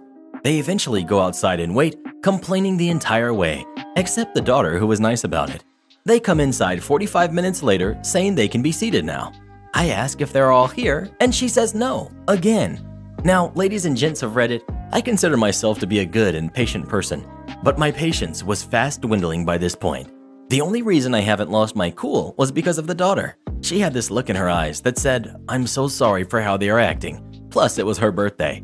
I repeat what I said earlier and try to send them outside again, but they wouldn't do it. Mega Karen said that they were going to wait right in front of the host stand until they were seated. I lose it and go get my manager. He tells them sit outside or leave, so they stand in the cramped entrance and are being a nuisance and a risk to the other customers. When I ask them to please put on masks and head outside, they say I can't make them do that. As we had a mandate in my county at the time, I said, "You can do what I ask, or I can call the police." Daughter was the only one wearing a mask. They put on masks and finally go outside. They come back in 30 minutes later, and they're all there after a quick head count, and we take them to be seated. They complain about the seater. They complain about the server. They complain about the food and left a 1-star review. The busboy that cleaned the table came up to the host stand and showed us this note that the daughter left. She apologized for the behavior of her mother and her mother's friends and left a $100 tip for the server. She single-handedly restored my faith in humanity. Am I the jerk for bringing a baby to a class? Hi, please let me know because I'm honestly not sure. For context, my university is completely online. I'm male and 20 years old. Okay, last week a family emergency happened and it required my aunt and uncle to leave their house at late night. I live close to them and they have a baby that's less than a year old. So they called my parents to tell them about the emergency and then called me. They asked if I could come into their house, take care of their baby until they came back, and I was down with that. I've taken care of babies before, so this wasn't new to me. Took my stuff and drove to their house, stayed with my cousin. Now, by the time my morning class comes about, my aunt and uncle haven't shown up yet, which was within expected. They told me they'd be back by about 1 or 2 p.m., and I had my baby cousin in my lap, setting up laptop for my morning class, and my cousin falls asleep. And I'm like, okay, I can deal with this. A sleeping baby is the best kind of baby. Do not move them. Now, here's the problem. I had a presentation to do, and so my video is off as I'm preparing to give it, and the professor goes, "OP, please turn on your camera." I have a sleeping baby right now, so is that okay with you? A sleeping baby? Yeah, there was a family emergency, so my cousin's asleep on me right now. I don't want to say the details in class, but I can email you after class and supply any proof you need. It's fine. Please turn on your camera. So I do, and my cousin is asleep, and I give the entire presentation, and I'm really proud of how it went, because I think I did really well, and I answer all questions, and my cousin doesn't wake up. Like, this is the best case scenario. Well, last night I got my grade for the PowerPoint, along with an email from the professor that says she marked me down because she felt the baby was there as a pity prop, and I was attempting to gain sympathy, and if I hadn't had the baby, I would have gotten higher. So, was I the jerk for showing up with a baby? I didn't think about the pity aspect. Well, what do you think? Was it wrong for the teacher to mark down OP for this or not? Please let us know. I think that teacher needs a smoothie. Train my replacement in a matter of hours? I don't think that's gonna work out well for you. I was a dispatcher for a plumbing, HVAC, basement waterproofing company, but I was more of a coordinator. I handled customer bookings, scheduling, some parts ordering, dispatching, etc. As I used to say, I have more hats than a hat rack. Now, my techs had their own tools, and I did my work on the computer. I kept bugging the boss for a better computer, and he never got me one, so I built a system at my own expenses and brought it into the office. My techs had personal tools, so this was mine. As a matter of fact, 10 years later, it's the system I am typing on now. It has a 4-core processor and a graphics card capable of supporting 4 monitors. To give you a better idea of how long ago this was, I paid $350 for a 60-gig SSD. I used 1 monitor for the dispatch software, 1 monitor for Google Maps with traffic overlay, 1 monitor for Outlook, and 1 monitor for QuickBooks to issue invoices and purchase orders. When I gave notice, my boss, the owner, and I agreed on 3 weeks' notice as an exit strategy. Unknowns to me, the owner was convinced I was bluffing and was just hunting for a raise. He refused to hire a replacement. My boss was more of a field supervisor. The owner handled the office and admin. Finally, the day before my last day at 2 p.m., I was introduced to the new hire. Seriously? You intend to have me train a guy for a complicated, pivotal role in a few hours? I was on a 44-hour schedule, 10 hours Monday through Thursday, and Friday I was off at 11 a.m. I said my goodbyes at 11 a.m., began dismantling my computer. First thing I did was format the hard drive, as I told them I was going to do. Fortunately for them, the data was all backed up on the server, except for what had transpired that morning. despite my repeated warnings to trigger a backup into the server at 11 a.m. The owner came out in a bit of a panic when he saw me taking apart the computer, as he had forgotten that it was me that owned it, and now his dispatch station had no computer. He asked if I could leave the computer behind, and I declined. He set my replacement up on an unused antique computer in a cubicle. It had a CRT monitor, was slow as molasses. The job was hard enough with 4 screens. I can't imagine doing it with 1. The guy wasn't a dummy, but there's no way I could have trained him in a few hours. He had the bare bones of the processes, and that's it. By noon, I was out the door. My boss spent the remainder of the day and most of the next week in the field, leaving the owner to deal with the fallout, and it was legendary. Nobody could handle it. The replacement quit, just never showed up on the Tuesday, and nobody else in the office could do what I was doing. He dumped PO generation into accounting, which upset them with the extra workload. He tried to handle scheduling and dispatching himself and upset a lot of the techs. He stuck one of the CSRs into training for the role, and she wasn't the brightest bulb in the chandelier. The best part? I used to handle after hours on call, and since there was nobody with enough experience, the owner had to answer his phone at all hours of the night, 7 days a week. That's when the exodus started. Over the next few weeks, many of the good techs bailed. Jobs were messed up. I heard that he had 2 basement waterproofing jobs, each worth 5 figures, double booked. The company hit the wall. Hard. How do I know? About 3 years ago, I reached out to my boss on LinkedIn, and he had moved on to another employer. He offered me a job, and I took it. We get along famously, and he's told me all kinds of stories about how crap hit the fan when I left, and all they had to do was buy a new computer and give me enough time to get the new guy in the groove. You're wearing a red shirt. You know where the Oreos are. I recently moved to a new city to live with a relative for a while. Until I can find a good solid job that'll actually pay me what I'm worth, I've been doing food delivery / grocery pickup. This happened last night around 8:30 p.m. I was taking a quick 30-minute break from driving to use the restroom, get some water and a snack, and pick up some things that were needed at my cousin's house since she's not charging me for rent. I decided on the Red Bullseye store because they had everything I was looking for. I was browsing the small home appliance section, looking for a pitcher that filters water so you can use fewer water bottles. I just found the perfect one when I hear someone yelling. I have anxiety, so I'm always consciously looking around and listening to make sure I can get away in an intense or dangerous situation. Thankfully, the yelling was less angry and more pure excitement. A kid between 3 and 6, I'm horrible at ages, ran up to me. We've got me, we've got the kid, we've got the tired mom, and we've got actual employee. Kid, where are the Oreos? Me, I'm sorry, I don't know. Kid, visibly confused. But you're wearing a red shirt. Why don't you know where they are? Me, oh, I don't work here. My shirt is just red. I was also not wearing a name tag, and I was wearing gray sweats and flip-flops. I guess he didn't know any better, but he wasn't rude, just a confused kid. I scanned the floor to find an employee, but I couldn't see one. However, this kid seemed nice enough, and I still had ample time on my break, so I decided to help him hunt down the Oreos. He must not have been able to read, because we were already near the snack sections as the sign said.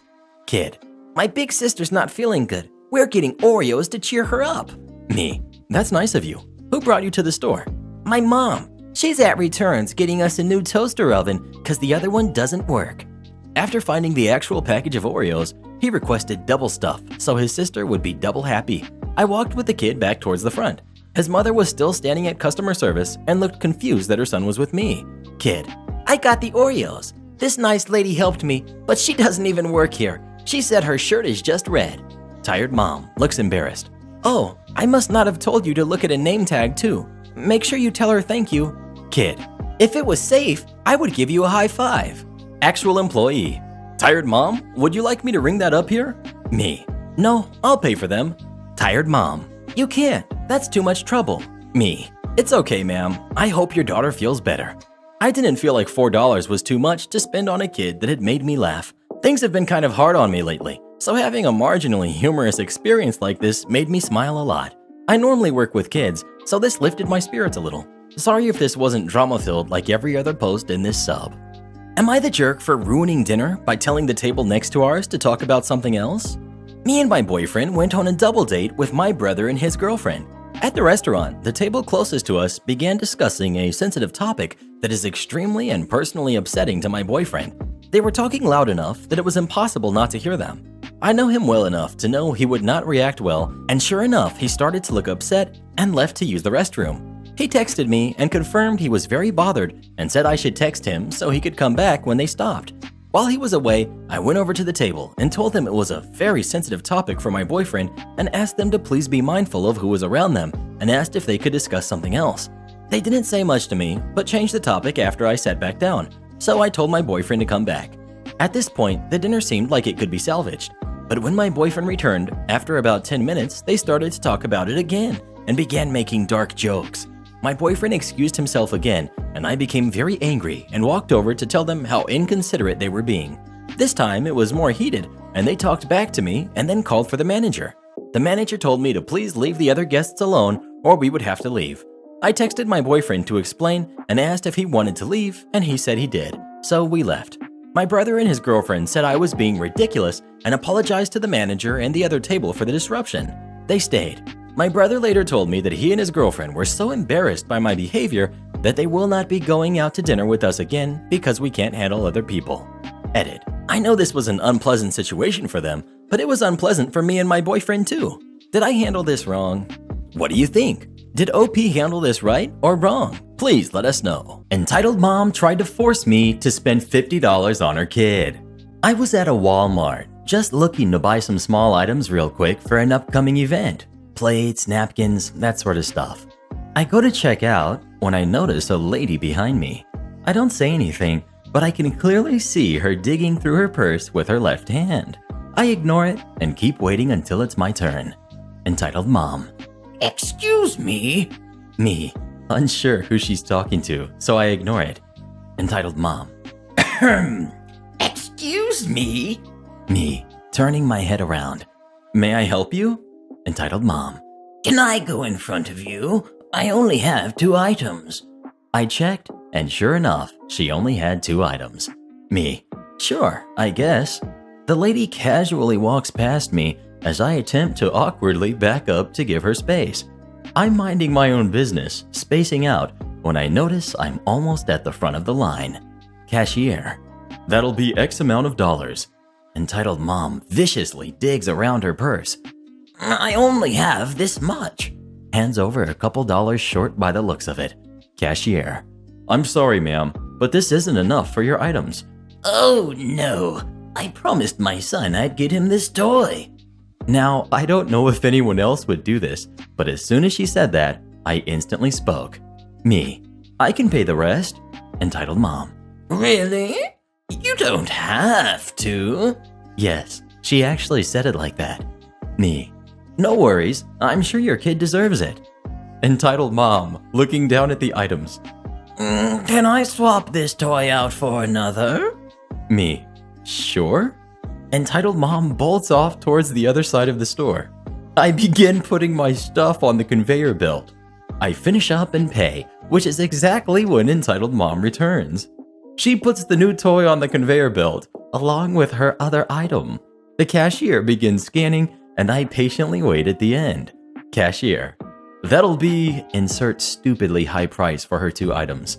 Me. Wait, what cost that much? Cashier. Well, you see, sir, the toy costs $50 and this cost $5. Me. The toy cost $50? Gazing at the entitled mom. You said you would pay for it. I meant if it was just a few dollars, not 50. You promised. First of all, no I didn't. Secondly, who tries to ask a stranger for help and then proceeds to get something expensive? Me. I don't have that much cash on me. But you said you would pay for me. Me. If it was a reasonable price. Are you paying or not? No, not if it's that expensive. Entitled mom proceeds to shout at me. After I tune her out, she huffs and leaves the store without her stuff. I leave about 2 minutes after to be safe. The nerve of some people. Edit. I've noticed how many of you have been saying I should have never offered to pay. The only reason I offered to pay was because it was the cousin of one of my friends who I had met at a get-together. I never spoke to her. Either way, be careful out there. Next we've got Entitled Dad Demands a Puppy. This happened a week or 2 ago. We had these entitled parents come into the shelter with their brood of kids. When I say brood, I mean like 6 or 7. I couldn't keep count as they were running around the shelter, acting like it was a playground and freaking the dogs out and upsetting the staff. Entitled Mom never really said much, just kind of kept in the back on her phone. Most of the interaction here was through the Entitled Dad, the focal point of the story. So they came in looking for a high-energy dog that is also good with kids. We asked them the basic questions, one of which is if they have other animals in the house. This is to gauge which dogs we can show them, as some dogs in our shelter will hurt another dog on sight. So we have to be careful. They have no other animals at home. We show them one of our young and very high-energy dogs that loves to play with people but hasn't liked other dogs in the shelter. We inform them of the dog's history as far as we know. They like the dog and adopt him, knowing full well that he needs to be an only dog. Now, days later, we get a litter of small lab puppies turned in. As we are getting them set up in kennels, in comes Entitled Dad, Entitled Mom, and the brood of kids with the dog we adopted out to them. They want to find the dog a friend. We tell them that the dog wasn't dog-friendly when he was here, and we reminded them we recommended he be an only dog. They want another dog, and the one they want just so happens to be one of the small lab puppies. At this point, the staff is looking at each other shocked because we know that this puppy would get hurt if the older dog just decided to grab it by the head and shake it.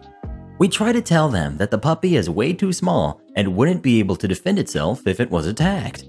Entitled Dad scoffs and says that the older dog loves other dogs and plays with his neighbor's small dogs all the time. We tell Entitled Dad that while that may be, we cannot, in good conscience, adopt the puppy to them because of the older dog showing signs of aggression towards other dogs in the shelter. Now at this point, Entitled Dad is throwing a tantrum. He's demanding the puppy, and we simply tell him no and repeat our reasons why. It's at this point Entitled Dad says he wants to surrender the older dog and adopt the puppy then. We all look at him like the jerk that he is and tell him we are not going to do that. He storms outside with Entitled Mom and the brood, and Entitled Dad and Entitled Mom are arguing in the front yard of our shelter when a young couple walks by. The guy says something to Entitled Dad and points at the dog, and Entitled Dad says something back, and the guy shakes his hand and walks into our front office and tells us that Entitled Dad just tried to give the older dog away to them. We are beyond furious by now, and when Entitled Dad storms back in with the dog, he demands to surrender the dog. We say fine, and we take the dog back and set him up in a kennel, and then Entitled Dad demands to adopt the puppy. We once again tell him no, and Entitled Dad freaks out, demanding the older dog back while having a complete tantrum meltdown in our office. Because he didn't fill out the surrender paperwork, sadly, we had to give the older dog back because legally it was still his property. He storms back out of the office, and Entitled Dad and the brood leave with the older dog. It doesn't end there. The very next day, Entitled Dad comes back with the older dog by himself and once again demands to surrender the dog. Now, it's apparently because the dog bit one of his kids, and Entitled Dad rants about suing us, but we remind him that when we adopted the dog, it became his property and his responsibility. After we make sure he signs the dog over, he again demands the puppy. We tell him no again, and here's the big kicker. That morning, we got calls from his neighbors reporting him for leaving the dog locked in an outside cage night after night since Entitled Dad has had the older dog. The neighbors said that the dog rarely ever got to leave the cage despite almost freezing temperatures that week. We inform Entitled Dad that not only was he not getting the puppy, he wasn't getting the older dog back either. And now, he and his family were on a do not adopt blacklist for the state and wouldn't be adopting anything from anywhere from now on. Entitled Dad just sits there in silence and storms out of the office and ran to his car. I've never seen someone so bent on getting out of here. Entitled Mom thinks I shouldn't have a boyfriend because I'll fail out of college. I never thought I'd have a story on here, but it turns out I do. And it's about my own mom. So we've got Entitled Mom, we've got me, and we've got the unsuspecting father. I study abroad, and I barely visit home because of reasons. Entitled Mom. My dad also works abroad, so when my mom suggested we go visit him, I haven't seen him for about a year. I was up for it. Also, backstory. I've been in a relationship since I started studying abroad, and at this point, we'd been together for close to a year. I wear a necklace with his name on it and a couple ring he gave me. Never told my parents because we just weren't close like that. So everything was fine up until we were out shopping for clothes. Entitled Mom is one of those moms that will barge into the changing room and demand to see how something looks so she can see if I look fat or not. I'm not exactly the skinniest, but still. Anyways, I'm trying on a top, and Entitled Mom knocks as loud as she can, then starts messing with the doorknob to get me to unlock it. She comes in, sees my necklace with boyfriend's name on it, and yanks at it, demanding to know what's written on the necklace. I'm used to her roughness, so I just pull back and tell her to give me my space. She death glares at me, but leaves it alone. Unsuspecting father doesn't notice since he's innocently looking for more clothes to buy for me. What a sweet guy. Later on, when we're back at unsuspecting father's place, Entitled Mom comes up to me to tell me she's noticed my ring. Me. Okay, and? Entitled Mom. Why do you have a boyfriend? Me. Because I'm 22 and I can? I sent you overseas to study, not to do stupid things. Me. I don't understand why this concerns you. All he's going to do is distract you. Then you'll fail out of university. Now, the day before, I showed her that I got a 100 on my finals and a 95 on my final essay for one of my harder courses that I was really proud of. Combined with the rest of my grades for that class, I got a 98%. This was a class I was struggling with at the start, so I was extremely happy. But her reactions to my grades are always, "That's expected of you anyways." With that in mind, me. I did so well for my course, even though I have a boyfriend. All you did was put me down for it. He actually congratulated me. Entitled Mom getting flustered. Well, if you have a boyfriend, you're going to disappoint your father and make him upset. Father was asleep at this time, so I just told her she could wake him up and we'd see who he'd be more upset with. Me for having a boyfriend, or her for waking him up since he works long hours and takes his sleep very seriously. The next day, I tell my father about my grades, and he decides to take us all out to a nice restaurant to celebrate. I break the news of my boyfriend, and surprise, he's happy for me. Whenever Entitled Mom gets proven wrong, she just acts like she never did anything wrong in the first place. I tried to be petty and say something like, "Huh? I guess father is actually happy for me. Thought you said he wouldn't be." She just feigns ignorance and goes, "I never said that." This, plus a bunch of other microaggressions, including the fact that she forced me to continue studying instead of taking a leave of absence even though I had a near-death experience and was in the ICU for a week to save face. She also tried to get me on her side after my sister cut off contact with Entitled Mom for calling my sister crazy just because she had depression. This has led me to not going back home for a while. Everything going on lately has actually made that part of my life easier, so cheers. Have you ever had a parent get upset with you for your relationship? If so, what did you do about it? Please let us know. I dare my daughter to try getting a boyfriend. Am I the jerk for being mad my fiance took $3,000 without my consent? Me, 26, female, and my fiance, 32, male, have been engaged for 5 months now, and we're getting married in October. Ever since we got engaged, my fiance and I just started saving up for our wedding, so we opened a joint bank account. We have a good sum of money. My fiance does not put in as much money as I do because he stopped working for a month after we opened the account, and it's just me saving up for it now. My fiance's mom is an absolutely awful person. She always tries to belittle me and says offensive stuff to me, but I just try to ignore her and keep the peace. I heard my mother-in-law was remodeling her kitchen and that her 2 daughters contributed, and she started calling my fiance to pay his share. He told her he didn't have the money and the topic was dropped. Yesterday, I went to the bank and found out that my fiance took $3,000 from our joint account without telling me. At first, I thought it was a mistake, but the money was indeed taken by him. I was confused, but he had a habit of taking money from me so he could buy his mom a birthday present, pay to fix her car, and said he would pay me back, but he never did. And I thought since we're now as one, I can't possibly ask him to return the money. Plus, it wasn't that much. I went home and I confronted him about the $3,000. First, he apologized and said he was planning on telling me earlier, but his mom was pressuring him and thought I'd say no if he asked for money. I got so mad at him for this, and I started yelling at him, asking him how could he do this, and that now we don't have enough money for the wedding. His tone changed, saying that since I make more than what I need, then he saw nothing wrong with helping his family. My job pays a little above average, but that doesn't mean I don't work hard for it. He basically got defensive. I was so angry, I left the apartment, literally crying after we argued for some time. His mom called, and it turned out he lied to his family that the money was his since it was a joint account. She lashed out at me and said that I was trying to isolate him from his family and yelling at him for his contribution. I was stunned. I blocked her immediately, and I'm no longer responding to his calls, trying to say that he loves me, and that is worth billions. Saying he'll pay me back when he gets a job, but it doesn't seem likely. Well, what would you do if your significant other took $3,000 from you without even asking? Please let us know. This story legitimately upsets me. I need a smoothie. I work there, I work here. I do not work there and here. For starters, I have 3 jobs. A manager at a fast food restaurant, a volunteer staff member at my church, and one of those makeup companies reps, where you make your own hours. Pay is all based off commission, and I mostly join to get good discounts on their products that I love and make an extra buck. I've done this for a bit now, and I love my busy little life. I never considered something like this happening, but here we go. I was at the church, doing some things in the kitchen.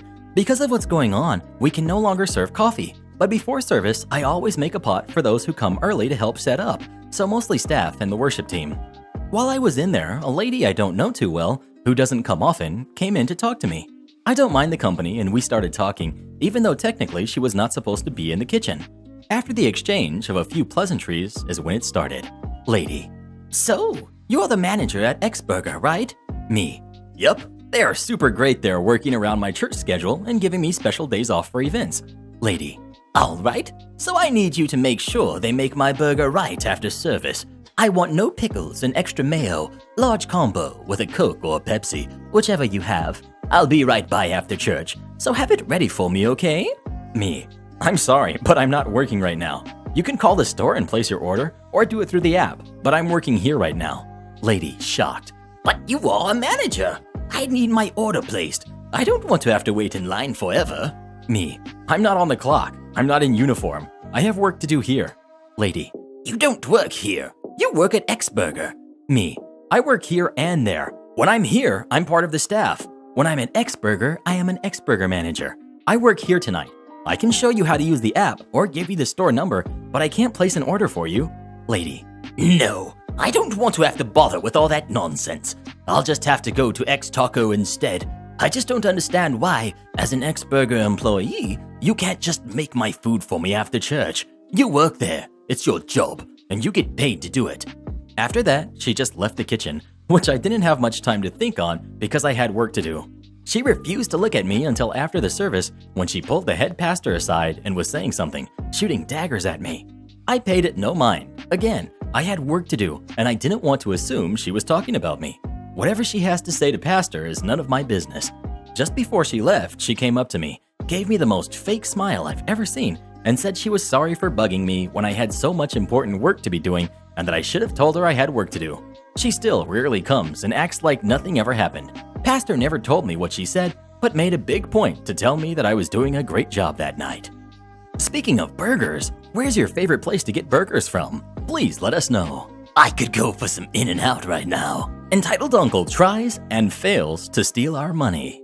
Just a little background before I start my story. My grandpa, 91, was sick for a long time and he eventually passed away. He was a pretty rich man and was planning on giving my grandma most of his money. The rest of it went to his 3 kids, my dad, aunt, and uncle, and me and my 2 sisters. My uncle is so obsessed with money and goes so far out of his way to save the slightest penny. He's never had a real job except for being in the military for 15 years. My aunt has also never had a job, but she made money by helping grandma with shopping, yard work, etc. She can't really leave the house since she has kind of a bad hip. Out of their 3 kids, my dad is the only one who got married and has kids. My aunt and uncle still live near my grandma's house, which is still in their hometown. Now, to start the story, I was 10 at the time, and my sisters, twins, were 12. We had just gotten the news of grandpa's passing, and were all very torn up over it. His funeral was 1 week later, and that's where we saw entitled Uncle walking towards my dad, waving a pile of papers. Uncle asks my dad, "Can you sign these? I already got Aunt to sign them, so I only need your signature." My aunt is the youngest of the 3, and she's kind of a pushover. If Uncle asked her to do something, she would do it without question. Dad, why would I sign those? Uncle, it's to give Grandpa's money to me. Your daughters don't need it for anything anyways. Dad, of course I won't sign those. My daughters aren't even going to use the money now. They will get it when they turn 21, and they will definitely then. Why do you need the money anyways? What Grandpa gave to you was more than enough. Uncle, you are useless. Your daughters would just waste his money. They don't deserve it. After throwing a bunch of insults at Dad, he stormed off and left. A few hours later, my family went to visit Grandma's house to comfort her after the loss of her husband, and lo and behold, Uncle is there, making Grandma sign papers to turn over her money. I didn't hear much of the conversation after that, since my dad made us leave the room, but all I know is there was a lot of yelling. About 30 minutes later, my mom told us to get in the car. We were going home. Uncle didn't really bring up the topic for a while, but I started to notice something odd. He started showing up to me and my sister's school events, swim meets, and birthday parties. He lives an hour and a half away from us, but he could never be bothered to take the trip to come visit us before, which is why I found it strange. Later, I learned he was doing this to try to get us on his side so we would convince Dad to sign the papers to turn over our money. I didn't really think about it at the time, but now I realize how desperate he was being. Like, why would you guilt your 11 and 13-year-old nieces who didn't understand what was going on to give up money that was supposed to be theirs in the future? And when I think about it more, why does he even need our money? He already had Aunt's and Grandma's money on top of his own. So why did he think he was so entitled that he needed all of Grandpa's money? Anyways, Dad figures out Uncle's plan and asks him to stop coming to see us because it wasn't going to work. A few months later, Dad learns that Uncle was taking him to court to try to get Dad's money along with mine and my sister's. I don't know all the details since I was only 11 at the time, but I could tell Dad was furious. I didn't actually see the court case, but I know that Uncle lost, and my mom told me that he was also forced to return the money to Aunt and Grandma, too. Defeated, he had no choice but to stop asking us for money, or at least I thought so. Years after the court case, Uncle started asking for money again, but this time he was asking my sister to sign the papers. Dad has told us all that if we were ever asked by Uncle to give him our money, to say no, so that's exactly what they did. I could tell Uncle wasn't expecting that. I think he thought that we had no idea what the papers were for and that we would do anything he told us, but he was sorely mistaken. My sisters might not look smart, but they were able to see right through him. After that, we never saw Uncle again. He probably knew if he had asked me, I would have said no. My grandpa gave me the money, and I wasn't planning on giving it away to someone who didn't even need it. I'm about to be old enough to inherit the money, and I plan to put it to good use. Thank you so much for reading my first Reddit post, and let me know what you think. Sorry the story wasn't so detailed, but I promise they'll be better in the future. My lottery tickets aren't winners? This is a scam. This happened to me yesterday, and I figured I'd post about it here. So I live in a small town, like really small. The kind of town where everyone knows everyone. In the main part of town where the schools and shops and restaurants are, there's a convenience store that's owned by this lovely Asian couple, will be important later on, that recently sold a lottery ticket that won $1 million. Because of this, a lot of people stopped buying their tickets at their local grocery store since there weren't a lot of people winning anything and started going to that store instead, including my mom. I personally don't buy lottery tickets, mainly because I don't have money, but it also isn't something I personally find interesting. I bought one when I turned 18 just for the satisfaction of being able to, but that's about it. However, when my mom goes to the convenience store to buy her tickets, I'll come with her because she'll buy me a bag of chips or Pop-Tarts or something because she's a great mom and I'm continuing to be a leech for as long as I can until I go off to college. So it's a normal lottery day. Dinner is done and I'm already hearing the call of Pop-Tarty goodness from all the way in town and we head out. We get there, get our stuff, and head to the counter. There's one guy ahead of us, so we keep ourselves 6 feet away and wait for him to finish up. Now, this dude has 3 small boxes absolutely filled to the brim with lottery tickets. The kinds where the person at the counter scans them, and 90% of them when you hear that annoying jingle that plays for way too long, followed by an automated winner coming from the machine. And it turns out to just be another free play or whatever it's called. My lottery knowledge isn't exactly extensive. So after we've been waiting for what feels like forever, and I've solved the Venipede infestation in Pokemon Go that the store had, still have yet to be thanked for that by the way, he's done with all of his tickets, and I think all he got from them was like 40 bucks. I'm not sure. I just know it wasn't a lot. How did I know it wasn't a lot? Because this guy was enraged. We've got the entitled dad, we've got mom, we've got me, we've got owner 1 and owner 2. Entitled dad. What the heck? That's all I get? Owner 1. Lottery not always win. Just have to play again. Entitled dad. Can you speak English? I spent my entire paycheck on these things. Me. That sounds like a you problem, bud. Shut up. I'm sure you're wondering why my mom didn't step in to defend me here. She's on my side and would have backed me up if I needed it, but we sort of have a mutual understanding that we can handle ourselves. Owner 1. No yelling here. You have to leave. Entitled dad. Shut up. You're supposed to be good at math. More tickets equals more money. Me. I'm willing to bet you didn't do too well in math class. Mom tells me, well, at least now we know you aren't the worst mathematician in town, Though with a bet like that, you'd probably win more money than he just did. It's at this point, owner 2 comes out to handle things since he wouldn't leave. Entitled Dad: "So does he speak better English?" He did, but he still had an accent. Owner 2: "So, what is the problem?" Entitled Dad: "Your wife no give me enough money." Me: "Dude, you bought a load of lottery tickets and you didn't win. Just go home and scrounge for coins under your couch cushions so you can pay your bills and move on with your undoubtedly sad life." Entitled Dad doesn't say anything. He just gets in my face and starts breathing really heavily, like he's about to swing on me. I was already nervous because of everything going on, and even though we both had masks on, getting close to a guy who certainly didn't seem to be doing too well hygienically didn't seem like the best type of social distancing. But he was a pretty big guy, and I'm a twig who spends his spare time on Reddit. I go for runs every morning, but that's it. I knew for sure I wasn't gonna be able to take this guy in a fight, and even though my mom would have backed me up if it escalated that far, he probably still would have won. But the owner stepped in to help too. Owner: "If you don't get out, I'm going to call the police." He left, but slowly, making really messed up comments and mocking him like, "Oh, so scared, call the police," and stuff like that. We all talked and laughed about it when he was gone and paid for our stuff, but they let me get an extra box of Pop-Tarts for the price of one. S'mores gang, rise up. My mom's lottery tickets are the ones you can scan online, and when we got home from the store, she scanned hers and won 20 bucks, which we both laughed about and confused the heck out of my brother and grandma.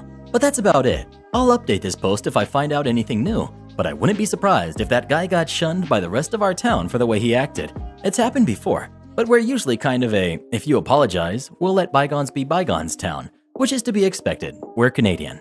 Moral of this whole encounter: if you play the lottery, fine, that's your choice and nothing's wrong with it. But don't buy dozens of them and then get mad if you don't make millions. Do what you want or quit? Okay. This takes place back in 2014. I was the kitchen manager of a franchise of a novelty pizza chain that was brought to the West Coast from the Midwest.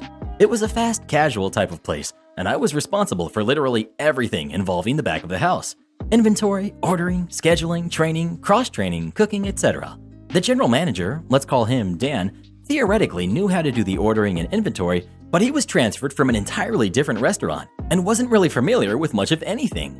I say this not to overstate my own importance, but rather to highlight how one person was essentially the only one in the restaurant that could run the kitchen effectively.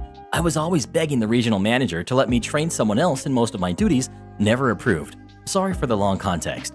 I worked the same hours every week with the same days off, and since I wasn't making much, I decided to get a second job as a line cook at a small restaurant by the beach. I loved this job because it was so mind-numbing after stressful days at the pizza job. I had no real responsibilities aside from cooking whatever came up on my tickets and cleaning up at night. The way my schedule ended up, I was working about 70 hours a week between my two jobs and working every day. So Dan and I butted heads a lot at the pizza shop because he had these ideas about how to improve efficiency, and I had a huge list of things to do and knew how to do them in the time I had available. I would pay lip service to him and then just go about my day getting things done. Well, one day we're short-staffed. I'm finishing up my inventory, getting ready to hand the order list over to Dan to place, because that was one of the things he thankfully knew how to do well. He tells me I need to stay late because he's run ragged in the front, and I need to place the orders, which takes about 2 hours minimum. The following conversation ensues. Me: "No can do, Dan. My other job starts in an hour." Dan: "Well then, call them and tell them you'll be late." Me: "I'll be fired if I do that, so not gonna happen. Just put the purchase orders in later when it's slowed down." Dan: "No, either you stay and do it, or you can go to your other job and never come back." Me: "Okay, bye." I proceeded to rip up the inventory I spent 3 hours taking, clocked out, and went to my other job. I got frantic calls throughout the night and for the next few days from Dan and the regional manager asking me to come back, but I was overworking a corporate job. I asked for, and received, additional hours at my second job, and later that year decided to go to college instead of finding a new second job. I graduated with a bachelor's 2 years ago. That pizza place, and the other ones the franchise opened, eventually closed because of a number of issues, poor management being just one of them. Try to become our boss? Let's see how this works out. Before the company was sold and then driven into the ground by the new owners, I worked as a patrol supervisor for a high-end security company. Now, let's explain some things that are relevant to the story. Only supervisors got salary. Our normal working week was 48 hours, 4 12-hour days. Anything over that, we got hour for hour paid time off in lieu of a normal vacation. Our contract stated if a supervisor worked any position that wasn't as the supervisor on duty, They were to be paid an hourly rate based on their average hourly salary rate. Contract stated two more important things: that the company can buy paid time off for 85% or more of its value if the employees agreed. Said employee can also offer to sell it back for any amount. 2. Contracts are valid for 1 year. If the employer wants to renegotiate before that time, the employer has to pay so much for each month the contract is still valid for. Not the exact phrasing, it's been a while, but you get the idea. For clarity, we were 5 months into our current contract at the time. Now the owner, I'll call John, was awesome. He expected a lot, but he treated everyone well, gave his supervisors almost free rein, made sure officers had the best equipment to protect themselves, and was generally just a good guy. So we didn't give him much flack over little things. Now we asked for, and he gave, the supervisors a discretionary fund for our officers. On most nights, we had an on-call officer. Some nights we didn't. If we needed to call someone in, we could say, "Hey, come in and work and I'll buy you lunch." Or, "You want to come in but don't have the gas to get to your region and back? Meet me at the gas station and I'll buy you some gas." Little things to keep the supervisors from having to work regions and do our jobs. Plus, it made everyone happy. Normal cost was around $450 to $500 a month, but saved the company thousands. He wanted a low turnover company and found ways to keep experienced people applying and staying within the company. Enter the new HR rep, Mary. Well, she calls a meeting with us supervisors. She has some things she needs to discuss. So for the next morning, me and my fellow 2 supervisors show up. On the table was an end to the discretionary fund. It cost the company too much, she said, and stuck to it after us explaining how it saved money. Also, without getting into specifics, we had to work exactly like our employment contract stated. No deviating. Also, any requests for promotions among the officers needed to be approved by her, which to her, they were just a payroll number, and a bunch of other things she designed to put herself between us and John and to become our boss. Now, none of us had really ever read the whole contract, so at the end, we went over it without her. Turns out there are loopholes we could drive a truck through, but legally valid. Now, we could have taken this to John, but we knew he would say to give it a chance, so we did. Seeing we were already salary, our pay period was monthly, 30 days instead of weekly. We also knew John didn't read emails or payroll until the end of the month, so we set out to do exactly as she asked, stick to the contract. So we each worked our 48 hours and the other days of the week. I ended up working 24 days out of that month. My normal 48 hours as a supervisor, plus an additional 24 to 36 hours a week as a region patrol officer. Mostly because without our fund, it was getting almost impossible to get people to come in on their days off. So we split it up, but I did the majority. So we submitted our forms for not only paid time off for those extra shifts, but a pay request for hourly for each extra shift, which for me was $18.75 an hour for each one. I never went into hourly overtime for the week. At the end of 27 days, I accumulated over 100 hours of paid time off from the extra shifts and going overtime on my supervisor shifts. John was added to the email also, but the subject was end of the month forms, which means he wouldn't read them until the end of the month to verify the ones Mary gave him were correct. In other words, we double dipped that month. Now, fast forward 27 days after the meeting, and John sent us an email stating he was aware of the situation and scheduled a meeting for 8 a.m. the next day. We get in there, and he doesn't look happy, but Mary looked smug, so we worried it might have backfired, until John started, and basically it went like this. "Gentlemen, Mary told me about your meeting. She didn't discuss it with me first, or I would have stopped it. I also know if you would have come to me, I would have said to try it out. Also, HR will never be in charge of the supervisors. You work for me and me alone. So," holds up 3 envelopes and hands them out. "Here is your hourly pay for being region officers this month. Your normal pay comes at the normal time." Also, hands out another envelope to each of us. "This is my attempt to buy back all of your paid time off you have gained this month at 90%. If you don't accept, give me the check back." None of us did. "Now, here is another check for each of the contract buyout, and I will have a new one ready in the morning. I've also refilled and reactivated the cards for your discretionary fund, so use it as needed, and if you run out before the end of the month, email me." He then looks over at Mary and says, "So, Mary, how much did your idea save the company?" Mary, $500, John. John replies, "No, Mary, it cost the company $12,000. That's what those checks total. Sure, SpongeBob got the lion's share, but the man is a work animal. It still cost me $12,000. Then Mary said something that I'm sure she got fired for. She said, "Come on, John, it's just words on a piece of paper and not really legally binding. Besides, the use of loopholes in a contract is illegal." That got us all staring at her. We may not have attended business school, but we are smart enough to know she was not only wrong, but dead wrong. Yeah, The next day, John sent out an email saying the position was open and anyone interested to send in their resumes. P.S. The only changes to our contract was adding that we could get PTO or our hourly rate. My ex-girlfriend has a question about her taxes. This one is sort of indirect, but it happened a few years ago as my ex-girlfriend was moving out. It was an amicable end to a somewhat rocky relationship, and she's packing up some of her things. She comes across her city income tax return from the previous year. She yells to me, "Do I have to pay the city taxes if I don't live here a whole year?" I'd assume so. It's probably prorated somehow. How does that work? I don't know. Maybe call the city and ask them what you need to do. A little later, I'm off in another part of the house, and I sort of hear half of this conversation going on where my ex is obviously flustered on the phone and trying to explain something but is clearly getting nowhere. I ignore it. She had been making a number of calls to change her billing address, etc. on various things as she was moving. A little later, I see her. "I called the city about my taxes." "Okay, what did they say?" "It was weird. The guy seemed a little confused about what I was asking about. But once he got that I was moving, he asked me for my old address and then asked me for my new address. Then he said I was taken care of." "So it's taken care of? Do you have to file a tax return?" "He said it was taken care of." This seemed a little off to me, but I didn't feel like starting an argument, so I let it go. Not my problem. 2 months later, the phone rings. It's my ex. I assume she's looking for something she might have left behind. "Hello?"